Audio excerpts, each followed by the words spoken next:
Hello everyone, I know you are going to use this video for falling asleep, so before that, like this video, subscribe to the channel and let me know where you are from, also what time is it. They say you should never answer when the house starts whispering. It was just a joke, one of those local tales passed around like candy by bored kids and whispered drunk by old men at the edge of bonfires. But in the town of Ravenshade, where the fog never lifted fully, and the trees bent like they were always hiding something, that saying carried weight. Ask anyone who grew up near the corner of Elmridge and Thorn Hollow, and they'd tell you about the house with no number. The one that didn't seem to age, didn't seem to decay, didn't even seem real. But no one ever moved in. No one ever came out, and yet the lights were always on. It had been 22 years since someone stepped foot inside. No one dared go near it. Not after what happened to the Mallory twins. They walked in. They never walked out. But this isn't a story about them. This is about someone who didn't listen, someone who should have. Her name was Layla Voss, and she was the kind of girl who looked for darkness on purpose. Not because she was edgy or trying to prove something, but because deep down, she felt like she belonged there. Everyone has their own twisted gravity, and Layla's pulled her toward the unspoken, the forbidden. And now, it had pulled her here. It started with a dare. 3 nights ago, in the basement of an abandoned gas station, lit only by candles and the flickering light from someone's cracked phone screen, Layla said the words no one else would. "I'll do it." The group went quiet. You could hear the wind howling outside, scraping through the gaps in the boarded windows like it wanted in. "Layla," Denny's voice cracked, not from fear but from knowing she meant it. "You can't just walk into that place. People don't come back," she smiled. Then maybe it's time someone found out why. Nobody followed her that night. Not when she climbed the crumbling fence. Not when she reached the gate made of black iron vines that were warm to the touch, even though the air was cold as ice. And certainly not when she crossed the threshold into the house that whispered back. The door had opened on its own. Now, 3 nights later, the town was already beginning to forget her. That's what Ravenshade did. It erased people, like chalk on a rain-soaked sidewalk. But not everyone forgot. Mason Voss didn't. Her brother had been looking for her since the morning she didn't come home. And today, he stood at the base of that same gate, a bag slung over his shoulder and a hammer clenched in one hand. His eyes were bloodshot. His breath came in cold bursts. He was not the kind of boy who believed in ghosts, but that was about to change. As soon as he touched the gate, the vines pulled slightly toward him, like a snake stretching toward heat. Mason yanked his hand back. He stared at the house. It looked different now. Bigger somehow. The windows were too tall, the wood too dark. The fog swirled unnaturally at its base, clinging to the soil like a living thing. But the lights were still on, flickering like a heartbeat behind the curtains. He took a deep breath, whispered his sister's name like a prayer, and stepped through. The air changed instantly. It pressed against his skin like wet cloth. Every hair on his arms stood up. The porch creaked under his weight, groaning like it hadn't been touched in centuries. He reached for the door. It opened before he could knock. The smell hit him first. It wasn't dust or mildew. It was something sharp and metallic, something like rusted iron and old blood. And beneath it, something worse, like the air itself had spoiled. He stepped inside. The door shut behind him. He didn't jump. Mason had expected it. Part of him even welcomed it. Anything to feel something other than dread. The hallway stretched far too long, much farther than it looked from the outside. The floorboards under his boots groaned, but not just with pressure. It sounded like breathing. Inhale. Creak. Exhale. Creak. He paused. Layla, silence. Then, from somewhere deep in the house, a soft knock. Not on wood, not on a door. It was the sound of knuckles on glass. Mason turned toward it. A A long mirror hung at the end of the hall. It hadn't been there a second ago. He would have noticed, but there it stood, tall and thin, like a doorway waiting for the right key. He approached it slowly. In the reflection, the hallway stretched behind him, but something was off. The wallpaper didn't match. The pattern in the mirror showed writhing vines, crawling slowly upward, while the real wall behind him was cracked and stained but bare. He blinked. The vines in the mirror stopped. He moved closer. There was something behind his reflection. At first it looked like a shadow, long and narrow, reaching down the hallway toward him. But it didn't follow the light. It bent, curved, moved independently. Then it grinned. The smile was too wide, too sharp. It didn't belong to anything human. Mason spun around. Nothing. He looked back at the mirror. No smile, no shadow. Just his own face, eyes wide, chest heaving. Then he noticed something new. Words etched into the glass, just above his head. Turn around again. His heart slammed against his ribs. He stood frozen, caught between fear and instinct. But the words began to smear, as though a finger were dragging through them from the other side. And new ones appeared. She turned around. That's why she stayed. He ran. Down the hall, past doors that hadn't been there a moment ago. Past paintings whose eyes moved just slightly too late. He didn't look back. Not even when the floor began to pulse like a heartbeat.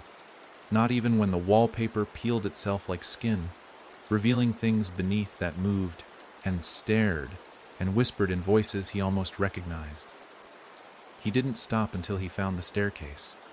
It spiraled upward impossibly high. The upper floors weren't visible from the outside, but here they were, twisting into darkness like a spine into shadow, and faintly, so faintly he almost thought he imagined it, he heard her voice. Mason. It came from above. He didn't hesitate. The stairs groaned, then hissed. He looked down. The wood wasn't wood anymore. It was something softer, something that gave underfoot, something warm. But he kept climbing. He passed the second floor, then the third, then the fourth. No doors, just landings and more stairs. And the voice kept getting louder. Mason, please, don't let it take me. He reached a door at last. Black, heavy, covered in symbols he didn't understand, but her voice was behind it. He pushed it open. What lay beyond was not a room. It was a forest, but not any forest he knew. The sky was red, pulsing. The trees were thin and tall, stretching like bones. The ground was soft and dark, and it whispered as he stepped onto it. Layla, he spun. There she stood, but her eyes were wrong. Too wide, too black, and when she smiled, her mouth kept going. She reached out to him, and her fingers were too long. Mason, she whispered, you came for me. He backed away. What happened to you? She didn't answer. Instead, she turned her head slowly. It's hungry, she said. And now, so am I. Something moved in the trees behind her. Tall, slender, with too many joints. It watched, and then the door behind Mason slammed shut. Mason didn't breathe. For a full minute, he stood frozen, staring at the girl who wore his sister's face like a borrowed mask. The Layla he knew had a chipped tooth on her left side, always tried to hide it with her tongue when she smiled. This one didn't care to. The teeth in her mouth weren't all human. They weren't all the same. Some were jagged and gray like old stone. Others shimmered faintly, wet and sharp, glinting in the red light like polished bone. The trees behind her swayed, but there was no wind. They moved like they were listening, waiting, as if Mason's next step would decide whether they stayed still or fed. Layla, he whispered again, weaker this time. Is that you? She tilted her head to the side, slowly, too slowly, like a puppet figuring out how to mimic sadness. Her arms hung slack by her sides, but her fingers twitched, curling and uncurling in a rhythm that made his stomach twist. She stepped forward. The ground didn't crunch or shift under her feet. It accepted her like it knew her. You're not supposed to be here, she said, in a voice that barely sounded like her own. It only lets one in at a time. Mason wanted to ask what it was, but the question never reached his mouth. The trees began to hum, not with sound, but with pressure, the kind that builds in your skull before a nosebleed. He clutched his head. Something inside the hum was saying his name, over and over, in voices he thought he'd forgotten. His mother's voice, his old teacher, even himself, as a child crying alone in the dark. "Stop it," he yelled, fists clenching. Layla blinked, slowly. "You shouldn't have opened the door. I came for you." She looked down at her hands, like she hadn't noticed them until now. Her fingers trembled. One of her nails fell off, clinking softly against the forest floor, revealing a black claw beneath. "You're too late," she said. "No." Mason took a step forward. "You're still in there. I know you. I know you. I don't care what this place did or what it made you believe, but I'm getting you out of here." A low chuckle rippled from her lips. It wasn't hers. It didn't even come from her throat. It echoed from the trees, the dirt, the red sky above them. The forest responded. Branches snapped, leaves bled, and something tall began to emerge from the shadows between the trunks. Mason backed up. The creature didn't walk.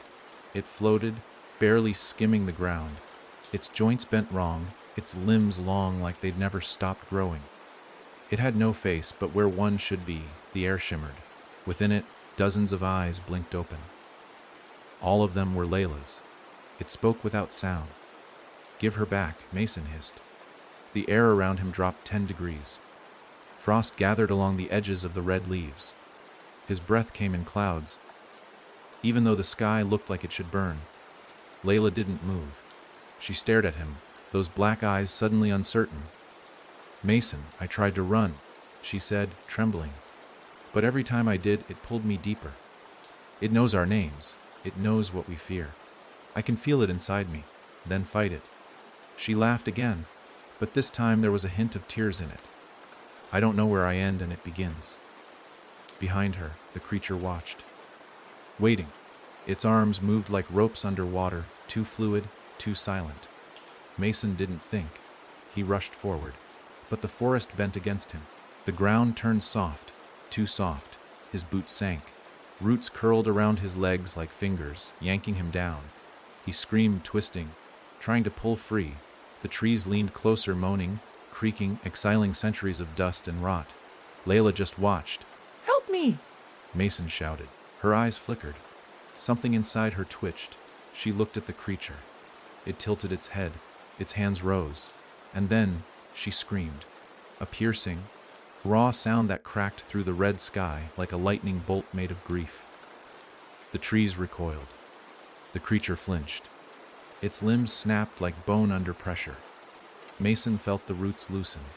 Then she ran to him. Together, they fell backward through the red light, through a crack in the air that hadn't been there a second ago. The forest vanished. The sky vanished. The cold air turned thick and hot and sour, and Mason felt his body slam into something hard. When he opened his eyes, they were back in the house. But it wasn't how he'd left it. The walls breathed. The ceiling melted. And Layla lay beside him, unconscious, twitching. From every corner of the room, a low whisper began to rise. Not words, just breath. Thousands of breaths, all exhaling at once. Mason crawled toward his sister, shaking her. "Layla, wake up, please. We're not done yet." She opened her eyes. For a moment, they were black. Then they turned brown. Tears streamed down her face. Mason, but there was no time. Something was coming down the hallway. Heavy steps. Too many legs. And a wet, dragging sound. Mason pulled Layla to her feet. "We need to move. Now." But the hallway wasn't a hallway anymore. It stretched forever, lined with mirrors, all of them showing different versions of them, some bleeding, some broken, some staring blankly, soulless. Mason didn't look long. He picked a direction and ran. Behind him the sound followed, a scraping, chittering, gnawing thing that never sped up, but never slowed down. The mirrors whispered as he passed. "You left her. You failed her. You'll die here." He didn't listen. He wouldn't. At the end of the corridor, a door appeared. Massive, made of rusted iron and flesh. It pulsed. Something pounded behind it. But Layla reached out. "It's the way out," she said. "How do you know?" "I don't." "But it's better than what's behind us." The thing in the hall screamed. It sounded like every lost voice in Ravenshade. They pushed the door. It didn't budge. Layla touched it, her palm pressed flat. It began to open. Beyond it, nothing. Just a black void, swirling like ink in water. Mason looked at her. "You sure?" "No." And they jumped, together. As the house roared behind them, as something ancient screamed, and the void swallowed them whole. Mason landed first, and it wasn't a fall. It was a thud, hard, flat, jarring, like hitting concrete after being ripped from the sky. The air left his lungs in a single brutal heave, and for a few terrible seconds, he couldn't breathe. When he finally managed to suck in air, it tasted thick, like dust and copper. Something was humming beneath him. Not the soft buzz of electricity or pipes, but a low, living throb, like he'd just fallen onto the back of something enormous and sleeping. Layla landed beside him with a strangled cry, tumbling onto her side. Her body convulsed briefly, then stilled. Her eyes were open, but vacant. Not the cold blackness of before, just hollow, as if part of her soul hadn't landed with the rest of her. Mason crawled to her. "Layla, come on. Say something. We're out, right?" That was the exit. But when he looked up, his heart clenched. This wasn't out. The space around them was a perfect cube. The walls were smooth and seamless, made of a dark material that shimmered slightly with every blink of light that didn't have a source. No windows, no doors, no ceiling. Just an endless, closed room, and they weren't alone. On the far side of the room, something stirred, slowly, deliberately. It looked like a man at first, but only at first. The proportions were off. His arms were just slightly too long. His spine was bent in the wrong direction. His face wasn't one. Instead, it was a smooth oval of skin, like clay that hadn't been molded yet. But it turned toward them as if it could see. And then it began walking. Each step was silent. Sound didn't exist in that place. Mason's own breath came out muffled, like he was underwater. He tried to stand, but the floor pulsed, and his knees buckled. The creature raised one hand. 5 fingers, then 6, then 7. They grew as he approached, unraveling like thread. Mason grabbed Layla's arm and pulled. No escape. No way out. The walls didn't offer even the illusion of a crack. Just that horrible, endless smoothness, as if the room itself was part of something's body. Then, the thing spoke. Not in words, but in images. Mason's vision blurred, and suddenly he wasn't in the room anymore. He was back in his childhood bedroom. The night their parents died. He saw the flickering red and blue lights outside, the trembling shape of Layla clutching his arm. The way she looked at him, needing him to speak, to be strong, and how he'd stayed silent, too broken to help, too afraid, and then, snap, he was back. Sweat drenched his face. The creature was closer now. Layla's breathing quickened. She was waking. Mason turned to the wall beside him and did the only thing he could think of. He screamed. He slammed his fists into the wall. He cursed the house, the town, the rules no one wrote but everyone followed. Then he felt it, a crack, barely perceptible, a hairline fissure beneath the skin of the wall. He pressed into it with everything he had, and the wall pulsed back. But it didn't reject him. It responded. The floor dropped beneath him. He and Layla plunged again. Down, down, deeper than any house should allow. The air shrieked past them. A scream not from lungs but from memory. They didn't fall for seconds. They fell for time. And when they landed again, it was on water. Cold. Black, thick as oil. Mason choked, flailing. Layla surfaced beside him, gasping. They weren't alone here either. Shapes moved beneath the surface, long, winding, silent. Above them, a ceiling of mirrors reflected not what was, but what could have been. Mason saw himself, older, smiling, whole. Layla at his side, laughing. Their parents in the background. Then, in the blink of an eye, the glass shattered. Shards rained down, but instead of cutting, they passed through the water without ripples. And then the whispers returned. Clearer now. You brought her back. She belongs to us. Nothing leaves unless something stays. Mason tried to swim, but the water turned thick again, pulling at his limbs. Layla grabbed his shoulder. We have to go under, she said. What? Are you insane? Trust me. I remember now. Her voice was different, calmer. Like she was part of this place, but not controlled by it anymore. Mason nodded once, and together they dove. The water swallowed them, choking, blinding, deafening. For a moment there was only silence, then light, a pinprick at the bottom of the darkness. They swam toward it, faster. Faster. Something brushed against Mason's ankle. Then something grabbed it. He kicked, but it didn't let go. It pulled, dragging him down, away from the light. Layla turned, her eyes glowing faintly now. She dove after him. Her hand broke through the water, grabbed his. She pulled him from the thing's grasp just as they reached the bottom. The light consumed them. When Mason opened his eyes again, he was back in the house. But it wasn't the same house. It was before. The wallpaper was clean. The lights were warm. The furniture was old but untouched. And downstairs, voices, familiar voices. He turned to Layla. Her face had gone pale. I think, she whispered, we're in the house's memory. They moved silently through the hall, down the stairs. In the dining room sat a family, a man, a woman, 2 children. They didn't see them. They just laughed, ate, passed plates. Layla moved closer. Her face crumpled. Mason, he followed her eyes. The children. One had Layla's smile. The other, his own crooked nose. What is this? The lights began to flicker. The family looked up, not at them, but at the ceiling. And then a sound came from above, slow, crawling, like nails dragging across skin stretched too thin. The father stood. It's early, he said. The mother's hands trembled. Not again. The children ran. The room went dark. Mason grabbed Layla's hand. But the memory didn't end. It looped. The family reset. The meal began again. The same laughter. The same glances. Then the fear. Then the sound. Again and again. Layla whispered, this is how it feeds. Not on flesh, but on time, on pain. Mason stared at the scene, repeating, how do we break it? She didn't answer, because something was watching them now. Not the family, not the house, but the thing behind the house, and it was waking up.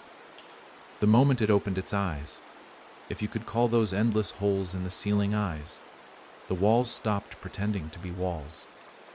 The house exhaled, and the memory vanished like steam.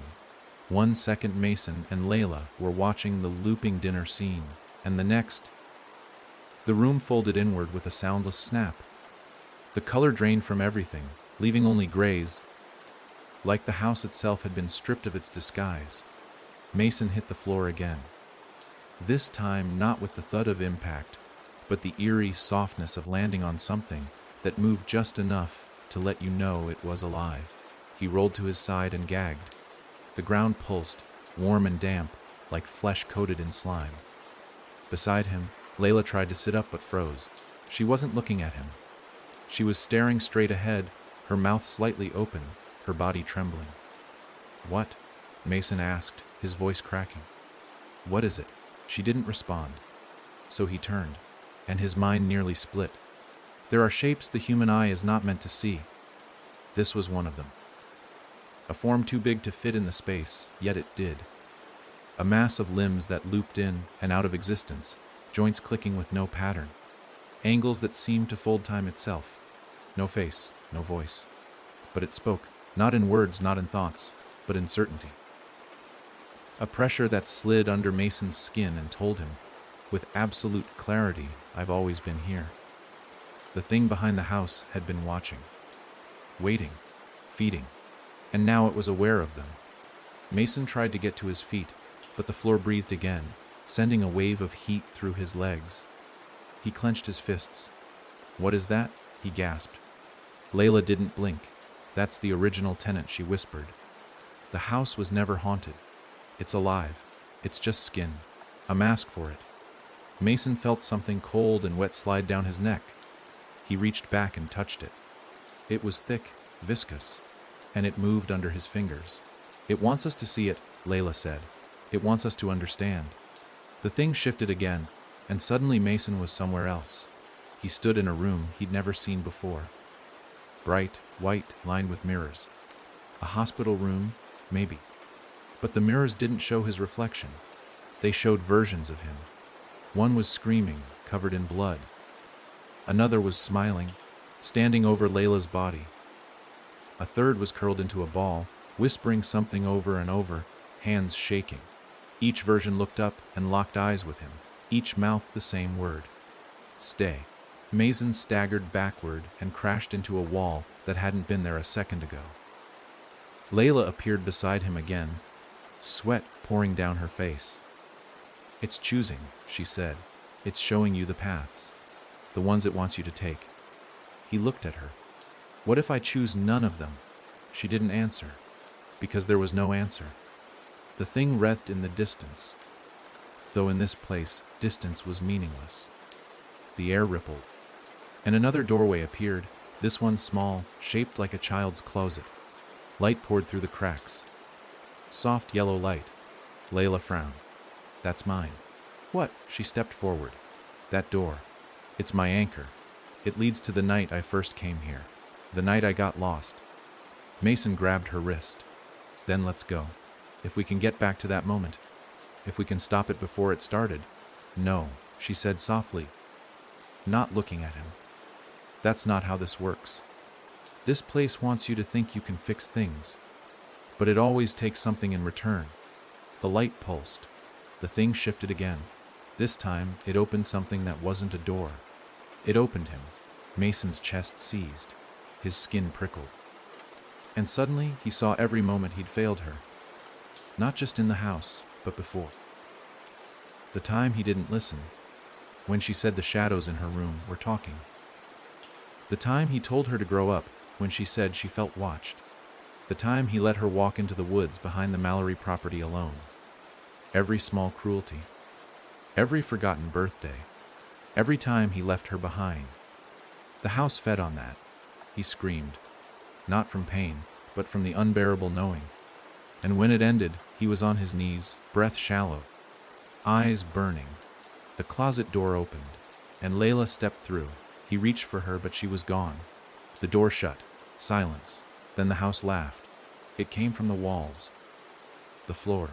The thing. A horrible, teeth-rattling rumble that shook the marrow in his bones. Mason stood, body shaking. Rage and terror mixing in equal measure. You think this is over, he shouted. You think I won't come back? The thing didn't answer. Instead, another door appeared behind him. This one was old, splintered, with a rusted knob and strange runes carved into the frame. It pulsed like a heartbeat. He had no choice. Mason walked through. He was back on Elmridge Street. The sky was gray, the air still. But something was wrong. He looked around. No people, no cars, no sound. The town was empty. Ravenshade had vanished. No birds, no wind. Just a perfect, dead silence.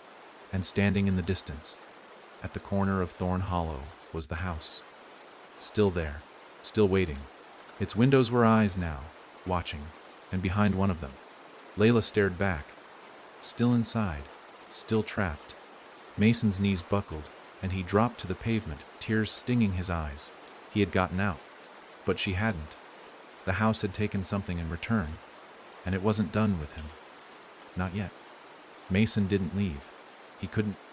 Even as the sun dipped below the rooftops of an empty, abandoned Ravenshade and shadows crawled like oil across the streets, he remained on his knees, staring at the house. The wind didn't move. The trees didn't rustle. The whole town sat like a photograph, frozen just long enough to feel unnatural. The only thing that changed, the only thing alive was that house. That thing. It watched. It waited. And behind that glass, Layla was still looking at him. But she didn't move. Didn't mouth words or bang on the glass. She stood there perfectly still, as if she were a painting trapped inside a frame, just another part of the DA Corps. The truth hit Mason slowly. He hadn't escaped. The house had simply changed shape. He rose to his feet, feeling the stiffness of his joints, the ache in his chest, and the burn in his throat. All the emotions pressed against him like cold hands. Rage, guilt, terror.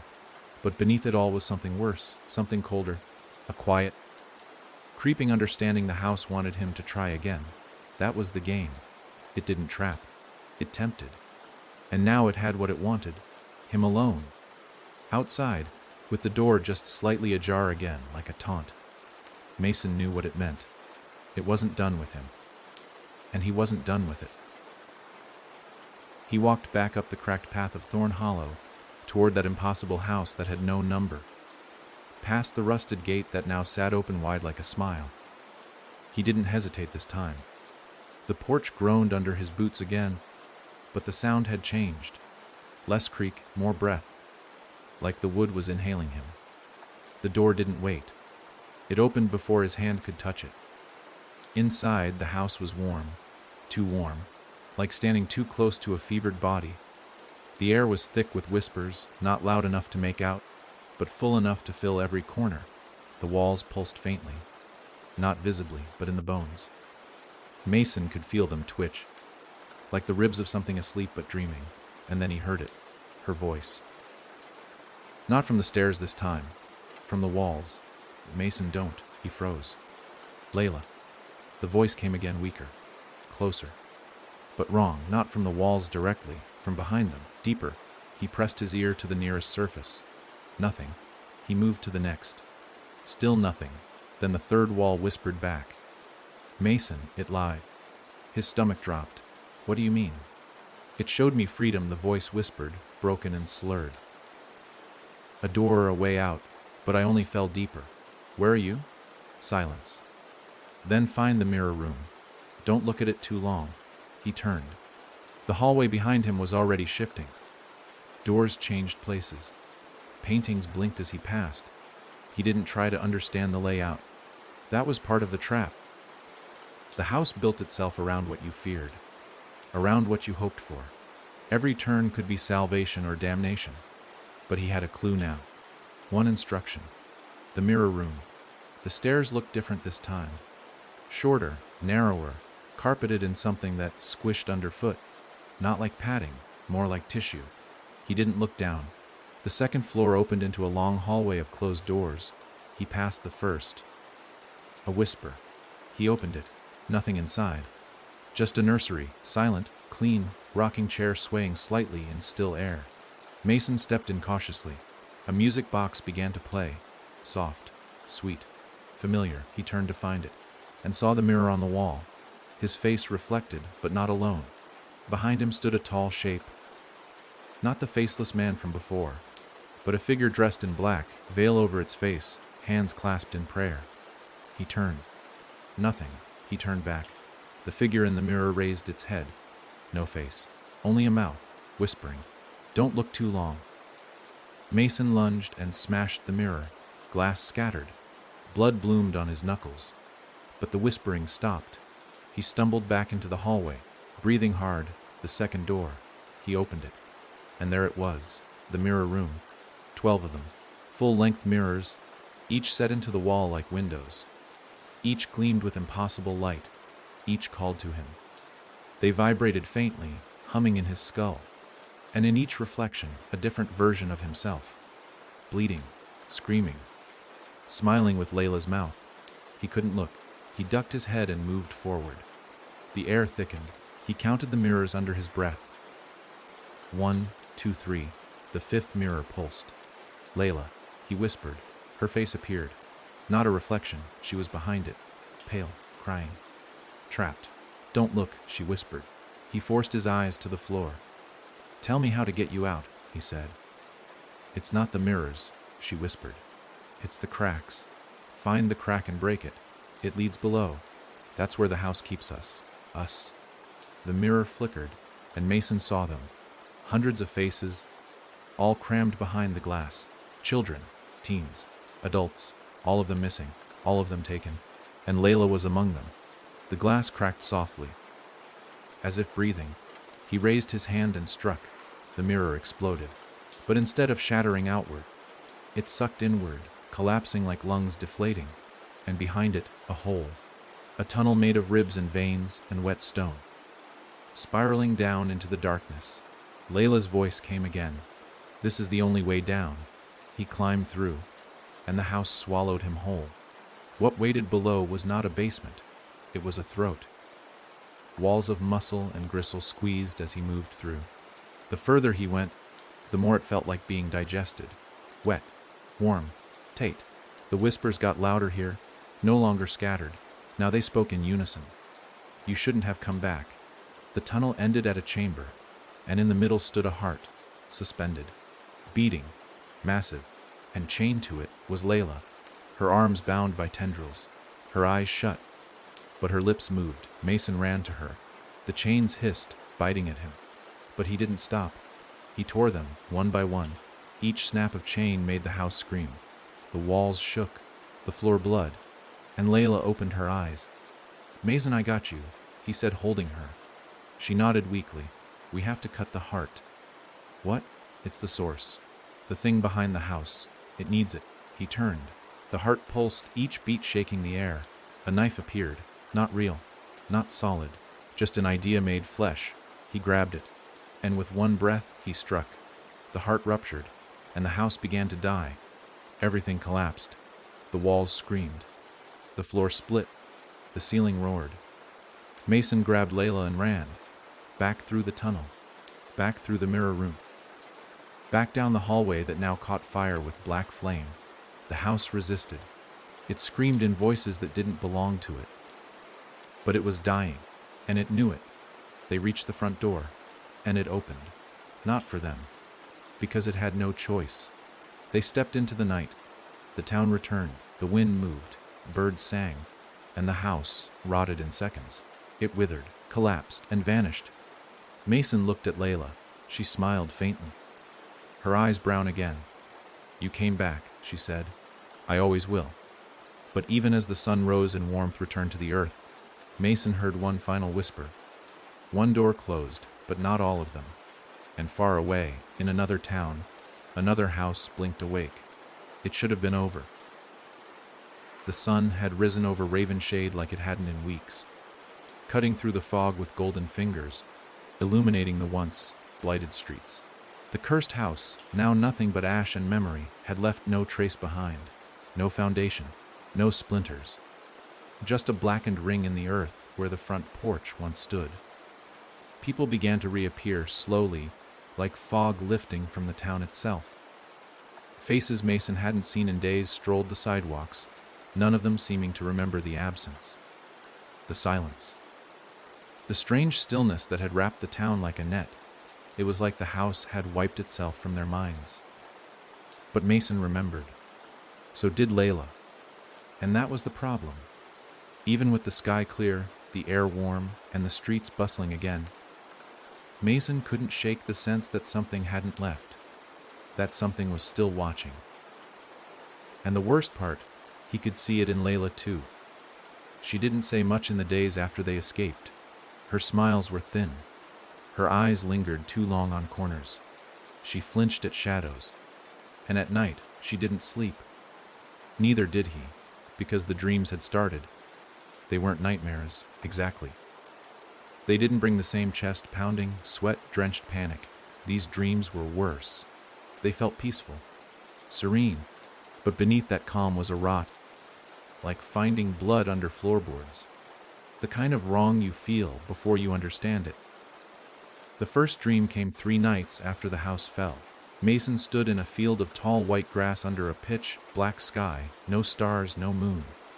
He couldn't hear anything, no wind, no footsteps. The grass swayed anyway.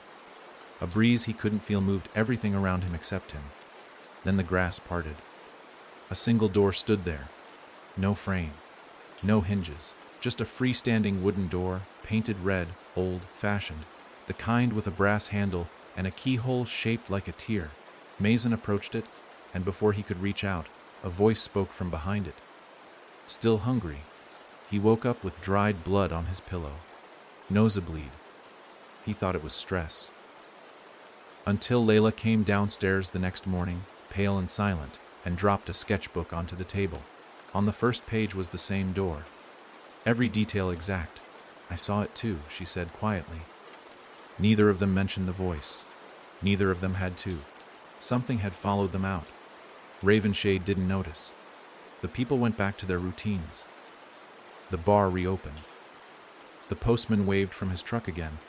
School buses returned. But there was a wrongness in the air, like a wrong note in a song only they could hear. Streetlights flickered when Mason and Layla walked by. The blackened ring where the house once stood had grass growing again. Too quickly. By the 5th day, something green had burst through the center. A sprout. A new beginning.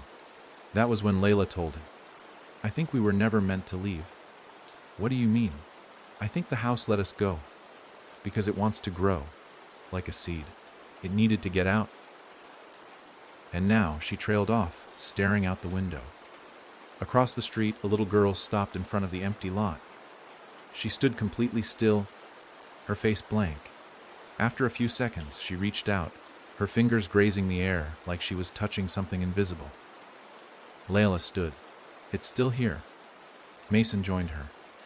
The girl turned and walked away. But the grass where she'd stood bent inward, as if pressed down by something large and heavy. The red door came again that night. This time, Mason reached for the handle. He didn't open it. He just touched it. And when he woke up, his hands smelled like burnt wood. He didn't tell Layla. But when he went to wash them, he noticed a new detail in the mirror, a shape behind him. Not a reflection, not a shadow, a suggestion. A smear of something that wasn't there until he started dreaming. On the 7th day, the town began to forget things again. Small things, at first. A man asked where the grocery store had gone, while standing right in front of it. A teacher forgot her own last name halfway through roll call. The mayor claimed it was a power grid issue affecting cognitive clarity. But Mason and Layla knew better. They'd seen this before. It was starting again. And then Layla sleepwalked. He found her standing in the backyard at 3:12 a.m., barefoot in the dew-soaked grass, facing the woods. She was murmuring, "They are roots, they are reaching." When he touched her, she collapsed like her strings had been cut. No memory, no dream. Just exhaustion. Mason knew then the house hadn't ended. It had spread. The heart they destroyed was just one. Just a fragment. Somewhere beneath the earth, it was still beating. And it was multiplying. The next morning, they drove to the far edge of Ravenshade, past the last row of houses, past the cemetery, toward the old stone quarry that had been abandoned since before they were born. And they saw it. A door, just like the dream, not attached to anything, not placed, grown, half submerged in soil, twisted by vines, the red paint flaked and peeling. The brass handle glinting like an eye. Mason stepped out of the car. The world went quiet. Not the absence of sound, but the deliberate smothering of it. Like the moment before a scream. The air buzzed. The door did not hum. It waited. Layla got out slowly. "We shouldn't be here," she said. "We never left," Mason answered. They stood there for a long time, unsure whether to touch it, whether to open it. Whether opening it would take them somewhere, or bring something out. Then Layla pointed. The ground around the door was cracked, pulsing, beating, just like before. "Another heart," she whispered. "It's building again." He nodded. "And it's using us." They backed away, got into the car and left. But Mason glanced in the rearview mirror as they drove off. The door had opened. Just a crack, and something stood behind it, smiling, not cruel, not warm, just waiting. That night, Mason didn't sleep. He sat on the porch of their house, staring up at the moon. It looked too large, too close, like it was watching. He thought about the doors. How many more were there? One per town, one per person. Layla joined him as the sky began to lighten. Neither of them spoke. There were no words left. Only one truth. They hadn't escaped the house. They'd become part of it, and now it was growing. One dream at a time. One door at a time. One heart at a time. Somewhere, in a town neither of them had heard of, a child dreams of a red door. In another, a woman wakes to find her walls whispering, and beneath it all, deep in the dark that runs under the skin of the world, the house is waiting, not dead, not sleeping, building. Before the house on Elmridge ever whispered to Layla, before it wrapped its breath around Mason's spine, and long before the red door showed itself in dreams across the country, there was someone else. Someone the town forgot, not by accident, but because the house demanded it. His name was Jonah Keene. He lived in Ravenshade 60 2 years ago, long before the streets were paved smooth and the mailboxes sat in neat lines. Back when the town was nothing more than a handful of stubborn settlers and forest. Jonah was 17 the first time he heard it. That voice, that presence. He never told anyone, not then. Because how do you explain to your father, a coal miner with calloused hands and a beer bottle always nearby, that the walls in your room had started talking? At first, it was faint, a whisper like wind through a broken window. Except the window was never open, and the wind never blew inside. Jonah lay awake at night, staring at the cracked ceiling, listening to that voice murmur things he couldn't quite catch. They weren't words, at least not human ones. But somehow he understood. Come downstairs. Open the door. You're not dreaming. It always started like that, soft, slow, patient. It didn't force itself. It invited him. He said no. For weeks, he resisted. But then it changed. One night, his mother vanished. No signs of struggle. No broken glass. No prints in the snow outside their house. She was there at dinner and gone by morning. The town formed a search party, combed the woods, drained the wells. They found nothing, not even a scarf. And then the voice said, "Now you're ready." Jonah didn't sleep after that, not really. He'd lie still, wide-eyed, listening to the house breathe, because it did. He could feel it in the walls, like a lung pressed to every corner. He moved through it like a heartbeat, waiting to skip. When the floor creaked, it wasn't from age, it was from anticipation. It wanted him to go to the cellar. No one used the cellar. It had no door from inside the house, only an outside latch, rusted shut from disuse. His father claimed they hadn't opened it since Jonah was a baby, but the voice wanted him to. So, one night, he did. It was 2 minutes past midnight. Jonah stood outside, barefoot in the frost, holding a lantern. The latch came open easier than it should have. The wood around it had been rotted through, like it wanted to be broken. The cellar door moaned open, revealing stairs that didn't descend, but descended. They turned, twisted, stretched down into angles that made no architectural sense. Jonah stepped inside. It was warm, not the comforting kind of warm, but the fevered warmth of something sick. The stairs stretched beneath him, each step softer than the last. By the time he reached what should have been the bottom, he wasn't in the cellar anymore. He was somewhere else. He described it in a journal, one the town never found, one that would be buried decades later beneath layers of silence and dust. In his words, I walked into a hallway made of breathing skin. It pulsed. Not always in rhythm, but in reaction. It knew I was there. The walls moved just slightly. Not enough to scare. Enough to comfort. Like a thing trying to mimic safety and failing just barely. I followed the sound. Not footsteps. The sound of crying. My mother's voice, but younger, like she was 5 again. Then older. Then screaming. He never found her. But he found something else. A door, old. Red. Carved with teeth. It had no handle. He touched it anyway, and something opened in him. Not a door. A hole. He didn't scream. Not then. Because screaming would have made it real. He woke in his bed the next morning. Sweat drenched. Dirt under his nails. And 2 words carved into his chest in deep, ragged scrawl. You listened. The house was quiet after that. For years. But Jonah wasn't. He changed. People said he spoke in strange sentences. Half questions, half commands. He wandered to the edges of town, speaking to trees, avoided his own reflection, dug holes in places no one understood. Then he vanished, just like his mother, no body, no trail. Just a single red door painted onto the side of the town's chapel overnight. No one saw who did it. No one admitted to noticing. Within a week, the door was gone, scrubbed clean, as if it had never been there. Mason didn't know any of this. Not yet.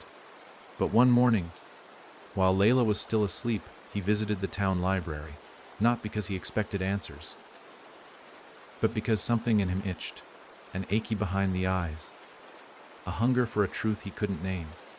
He asked the librarian, an old man named Mr. Halvorson, about property records, homes that had once existed but no longer stood. Mr. Halvorson squinted at him. You mean demolitions, maybe. Or houses that weren't supposed to exist. The man blinked slowly, then whispered, You're not supposed to ask about that. About what? He leaned closer. There are places in this town that were never built. They grew. You understand. Like mushrooms after rain. You wake up and there they are. And they don't come with blueprints. Mason felt the chill slide down his spine. I found something once, Halvorson continued. An old journal. From before my time. Scrawled in the margins was a name. Mason leaned forward. What name? Jonah Keene. He pulled a yellowed page from a box beneath the desk. The ink was faded, but Mason could still make it out. If you hear it whisper, don't answer. If it shows you the door, don't touch it. And if it lets you in, don't believe what you see. The house doesn't haunt. It recruits. Mason took the page and left. His hands shook the whole walk home. That night, Layla woke screaming. Not from fear, from pain. She clawed at her chest, breath ragged. Mason held her down gently, trying to calm her. But when she pulled her hand away, he saw it. A word carved into her skin, fresh, red, still bleeding. List him. They didn't speak, because they understood the house wasn't done, and now it was calling everyone. They woke to silence. Not the kind you expect in a small town at dawn, where birds chirp quietly, distant dogs bark, and an early riser or two trudges past your window. No, this was the suffocating kind. The kind that pressed its hands around your throat and smiled as you tried to swallow. The kind that said something has been taken. Mason knew it before his eyes even opened. Something was gone. Layla was already out of bed, standing at the window. Still in her sleep shirt, hair tangled, breath shallow. Listen, she said without turning. Mason sat up. I don't hear. She turned slowly, her voice hollow. Exactly. He swung his legs off the bed, bare feet touching the cold floor. He listened. No footsteps, no cars, no wind. The world wasn't just quiet, it was mute. He walked outside. The street was still. Cars parked, lawns untouched. But every house was sealed. No curtains shifting. No mail being collected. No birds overhead. Just frozen shapes behind glass and a sun that didn't seem to rise past the horizon. Like it had decided to hover there, stuck in a moment it couldn't finish. Across the street, Mrs. Abbott stood in her garden, still as stone. Her eyes wide, watering slightly. Mouth slightly open like she had something to say, but no sound came.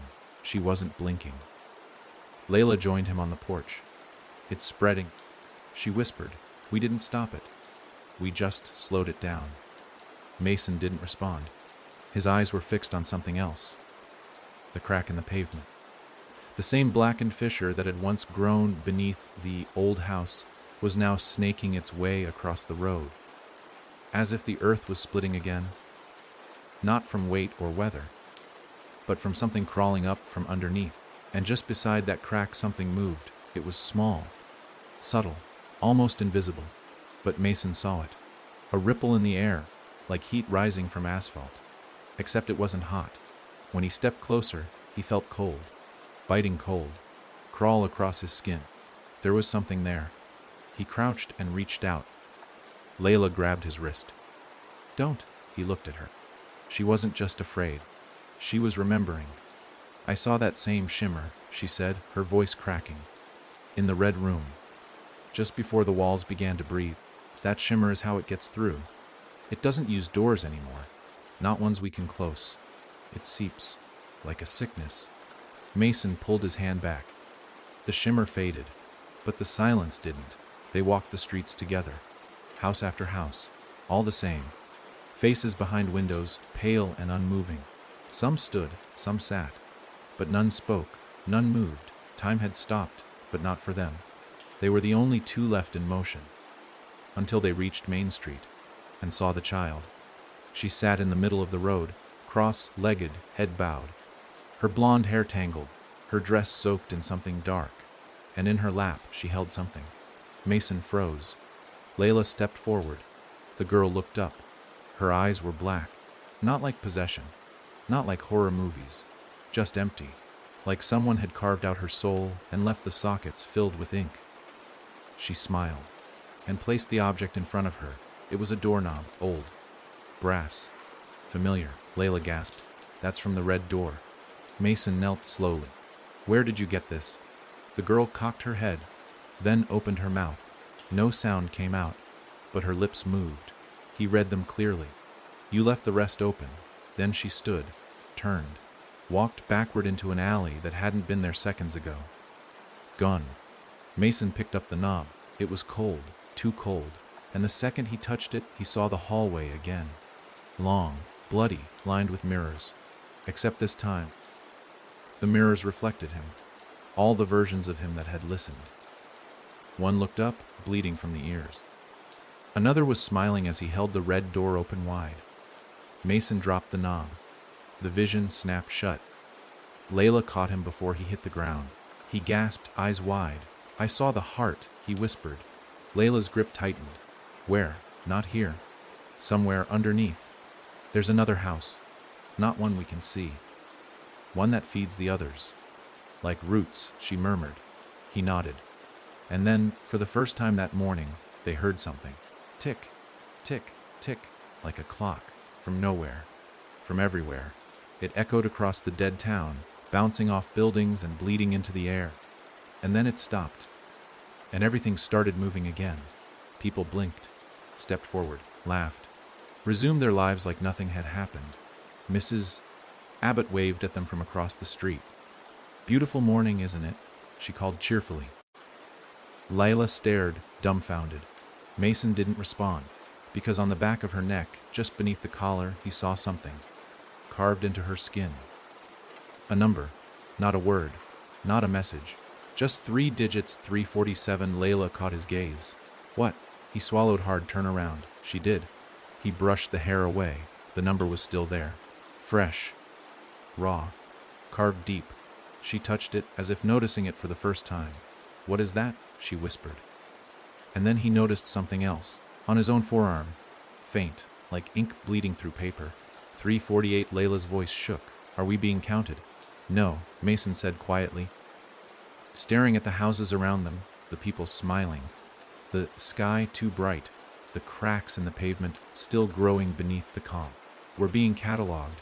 Layla's lips parted. For what? And in the silence that followed, the wind whispered its first word in days. Harvest. There was something different about the air after that. Not colder, not thicker. Just wrong. As if the molecules themselves had rearranged into some alien shape the human body wasn't built to breathe. Mason couldn't explain it. Neither could Layla, but they both felt it. The pressure in the back of their skulls. The itch behind their eyes. The knowing, not from observation, but from presence. Something had marked them, not just with numbers, but with intention.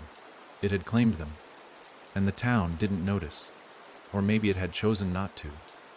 Because after that morning, after the frozen time, the silent town, and the child with ink, black eyes, everything snapped back into perfect suburban normalcy. Too perfect. The grass was greener, the sky bluer. Kids laughed a little too often. Everyone smiled too long. The mayor made a speech about the community's resilience after a strange power outage. The local paper published a front-page story titled "A Bump in the System." Mason and Layla watched people move like wind-up toys, unaware of their own programming, and no one seemed to see the new house. The one that hadn't been there last week. The one on Juniper Lane, number 42. A place neither of them remembered ever being for sale, ever under construction, or even existing until now. But there it stood, fresh paint, new mailbox, curtains drawn, and a front yard that hadn't been touched by weather. Mason knew what it was before he stepped out of the car. Layla didn't want to go near it. She sat in the passenger seat, arms wrapped around herself, her lips moving silently. "What are you saying?" Mason asked. She shook her head. "I don't know. It's not a language, it's sound. It started when I woke up. My mouth just keeps doing it. Can you stop?" She looked at him, eyes wide with fear. "I'm not sure I want to." They sat in silence, staring at the house. And then the front door opened. No one stood there, but the air bent, just slightly, like something large had passed through an invisible membrane. And on the doorstep, a small item appeared, a silver key, just sitting there, gleaming in the light, a message, or maybe an invitation. Mason stepped out of the car. Layla didn't stop him. He crossed the street, boots crunching against gravel that shouldn't have existed. When he reached the porch, he didn't touch the key. He looked at it and realized it was humming, not audibly, not even to his ears, but in his teeth, in his bones. He reached down, and the moment his fingers brushed it, the key melted into his skin. Literally, it liquefied, slid over his fingertips, and vanished beneath his nail. He screamed, dropped to the ground. Layla ran to him, gripping his shoulders. But he didn't answer. He was somewhere else, a city, but not a normal one. Towers of flesh and glass, streets paved in blinking stone, skies full of static. He stood in the middle of it, alone, watching impossible creatures drift above like jellyfish. Some had wings, some had faces. None of them looked twice at him. Then he heard the footsteps. He turned. Jonah Keene was standing behind him, but not as an old man. Young, 17, eyes wide, covered in ash. "You're not supposed to be here yet," Jonah said. "Where am I?" Jonah pointed to the largest tower. "That's the source. The house." Jonah shook his head. "The one behind the house. The one beneath everything. Every whisper, every red door, every mirror, they're just echoes. You're in the real place now." Mason tried to speak. Jonah stepped forward and grabbed his wrist. It burned. Jonah leaned in. "It doesn't feed on fear. That's what everyone gets wrong. It feeds on potential, possibility, choices not made, lives not lived. The ones who survive it the longest are the ones with the most regret." "Why are you telling me this?" Jonah's face twitched. "Because I tried to fight it, but I only fed it more. I tried to burn it, seal it, preach against it. But the more I spoke, the more it spread." Mason stared at him. "Then what stops it?" Jonah's mouth opened to answer, and then he shattered, literally, like glass hit by a hammer. Gone. Mason fell backward. The city crumbled, and he woke on the sidewalk, gasping, Layla holding him, her face streaked with tears. "You were gone," she said. "For how long?" She looked at the sun, then at the street. 6 hours. He sat up. The house was gone, completely. Where number 42 had stood was now a crater, and at its center, a spiral staircase made of ribs descending into blackness. No one else on the street reacted. They mowed their lawns, walked their dogs, unaware of the hole in reality now embedded in their town. Layla helped him up. He looked at her. "We go down," he said. She didn't argue. She only pulled up her sleeve. The number carved into her skin had changed. 347 was now 3046. Mason checked his arm. 348 was now 3046 too. The same. They had been synced. "What does it mean?" she whispered. Mason looked into the pit. "I think it means we don't come back this time." They didn't tell anyone. They didn't leave notes. They packed a flashlight, a crowbar, and a book of matches. They walked into the spiral. The air got heavier with every step. The bone beneath their feet cracked. The world above faded, and the whispering returned, clearer than ever. "You listened. You opened. You were chosen." Somewhere deep beneath Ravenshade, a heart began to beat faster. And for the first time in years, the source smiled. There are certain places where breathing feels borrowed, where the air comes from something else's lungs, and each inhale feels like an intrusion. Mason and Layla knew the moment their boots met the first rib of that spiral staircase that they were no longer breathing air meant for people. The descent was long. There were no turns, no platforms, just bone after bone, each one slick with dampness and faintly pulsing. The only sound was the crunch of their steps and a distant thudding, slow and wet. A beat, a pulse, a heartbeat. They didn't speak. They couldn't. The further down they went, the more the staircase curved inward, tightening like a throat preparing to swallow. The walls narrowed. The light behind them vanished completely, and somewhere along the 5th minute, or maybe the 50th, they realized there was no going back. There was no up anymore, only down, only forward, only deeper. When the staircase ended, it did so with a softness that felt like falling into meat. The floor below was not stone or dirt. It was warm, spongy, living. Their boots sunk slightly with each step, the ground adjusting to their weight like a thing trying to mimic hospitality. The chamber they entered was enormous, a cathedral of flesh. Pillars made of knotted veins rose toward a ceiling too high to see. The walls were etched with symbols, lines carved like veins, pulsing faintly with a dim, sickly gold light. At the center of the space was a door, tall, much taller than the red doors from their dreams. This one was black, slick. It shimmered with something like oil and light. It had no frame. It simply was, embedded into the space like a wound that never closed. And standing before it was a man, or what used to be one. He turned when they approached. His eyes were missing. So was most of his face. The skin had been peeled back, revealing a network of pulsing nerves and glistening muscle. But he was smiling. "I knew someone would come," he rasped. His voice was like tearing cloth. "I didn't know it would be both of you." Layla instinctively stepped in front of Mason. "Who are you?" The man chuckled. "I'm what's left. The piece that stayed. The one that listened too long." Mason stepped forward. "Are you Jonah?" The man tilted his ruined head. "Jonah? No. Jonah failed. I was after him. I stayed behind when they begged me not to. I opened the black door. I asked to understand."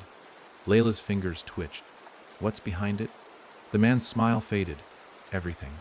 Nothing. Yourself. Others. The source doesn't exist in the way you want it to. It reflects. It takes what you don't say and becomes it. That's why no one ever gives the same story about the house. It's not one place. It's every place you regret." Mason felt the burn again, the number on his arm. It was changing. 346 to 345, he gasped. Layla checked hers. Hers had dropped too.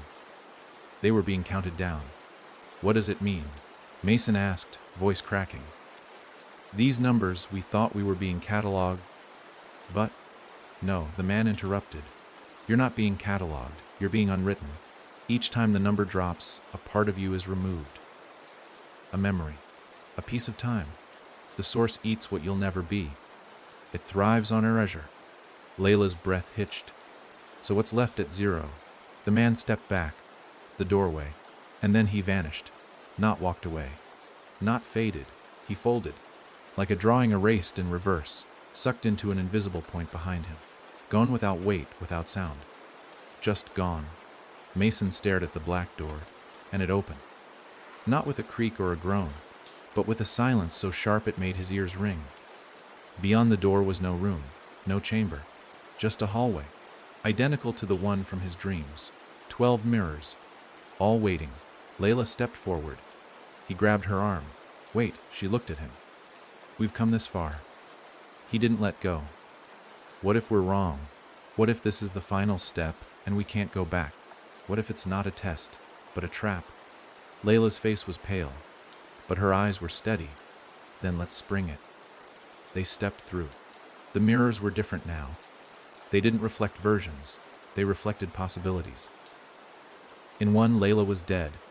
In another, Mason never existed. In a third, they had destroyed the first house and burned down the town. But were alone, lost, forgotten by a world that refused to believe. Every mirror showed a choice that could have been made and wasn't.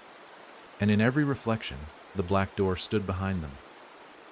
waiting, whispering. Mason approached the 12th mirror. He didn't recognize the version of himself inside. This version was smiling, calm, in a sunlit home. Surrounded by family, Layla stood beside him, alive, free. But something in their eyes wasn't right. They were too calm, too content. Then that Mason looked up, right at him, and smiled wider. The reflection raised its hand, and pushed. The mirror shattered, and Mason staggered backward. The hallway began to crumble. Mirrors imploded. Reflections screamed. The walls moaned like a dying animal. And behind them, the black door shut. They were locked in. No exit, no path. Just walls closing. And a final whisper in the dark, "Now you understand." Light, blinding, overwhelming, and silence. Mason woke in his room. Bright morning, birds chirping, sunlight pouring through the window. The smell of toast. He blinked, sat up. Layla called from downstairs.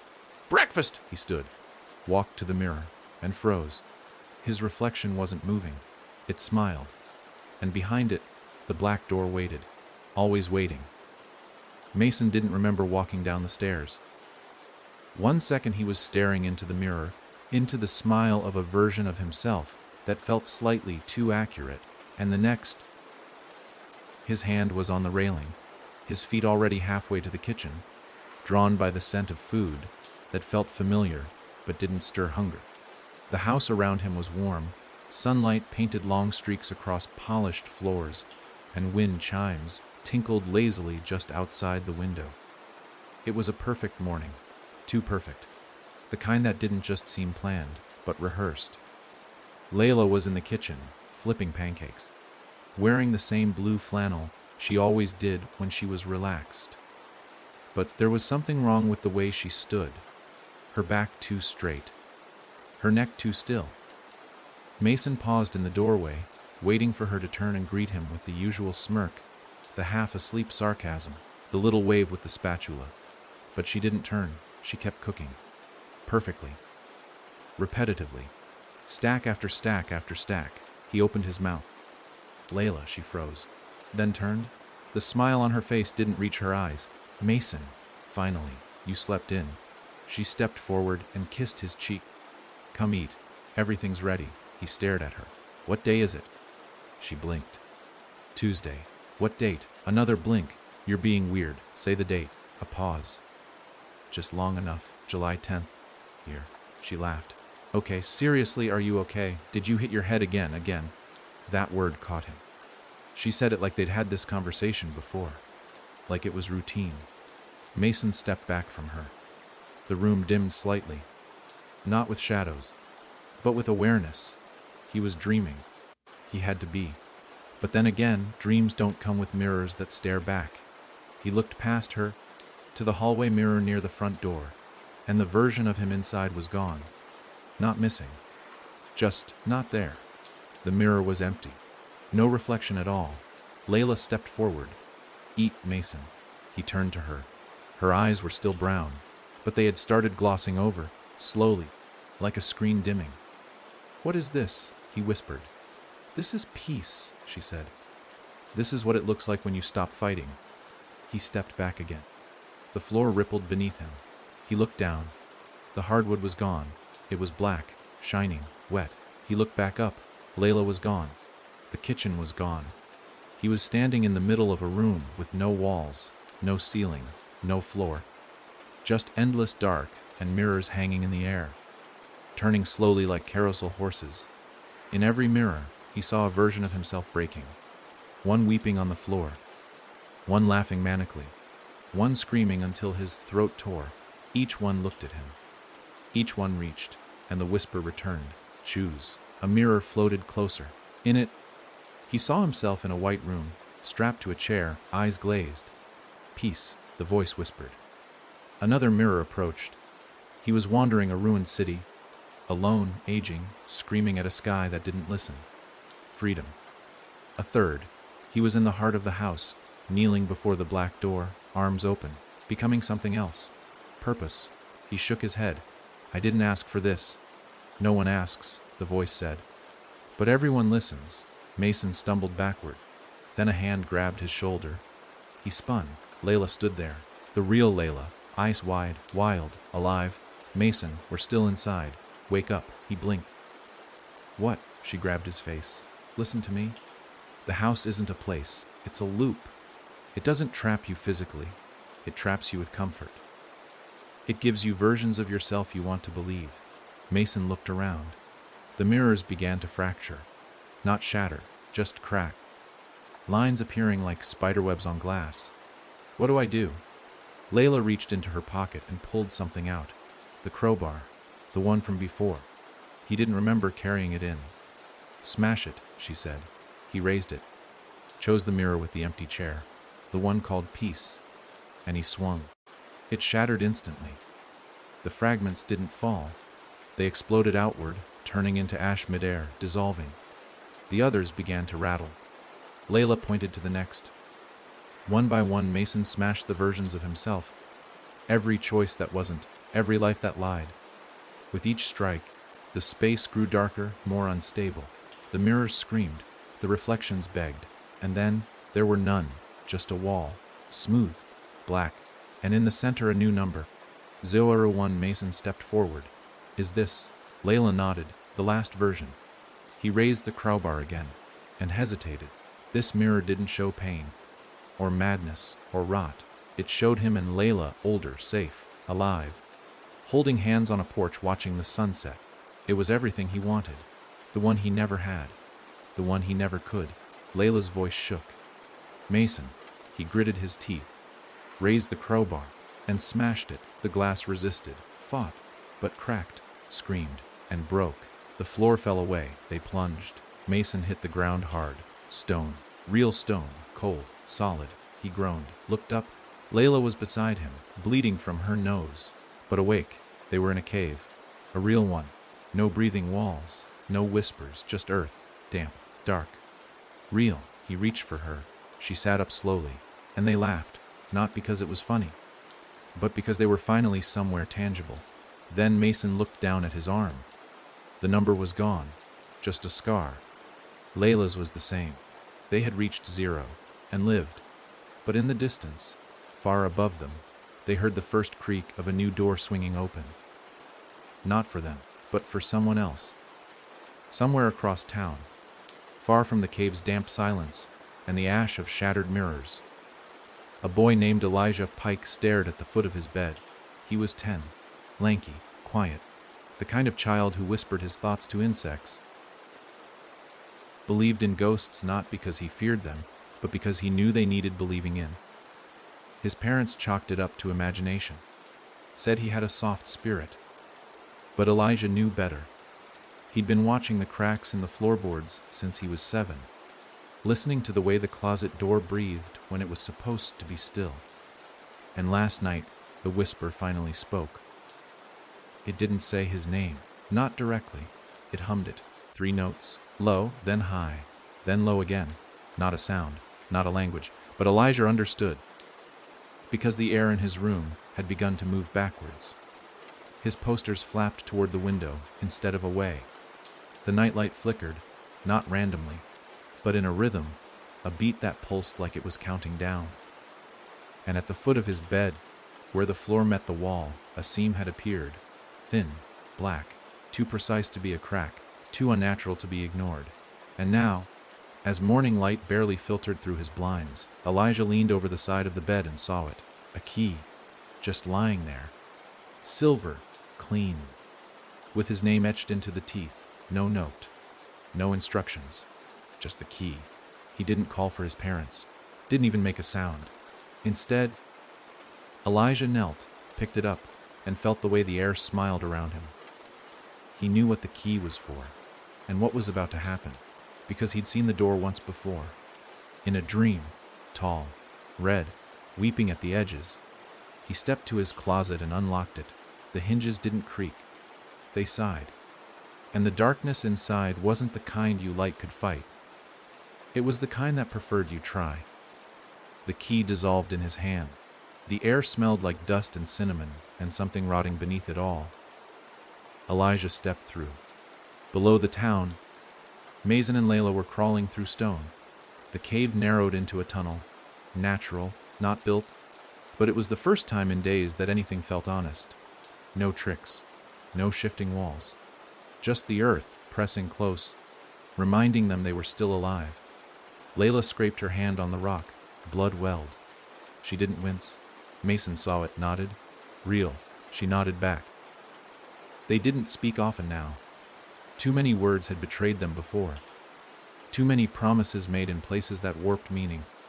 But when they came to the fork, they had to decide. Left, toward the rising heat and faint red light. Right, toward the cold, where the sound of dripping water echoed endlessly. Mason hesitated. Layla spoke. We go where it doesn't want us. Cold it is. They turned right. The air grew thinner, the walls closer, the silence deeper. And then the whisper came again, not from behind, from inside. It was no longer trying to scare them. That had passed. The house had learned them.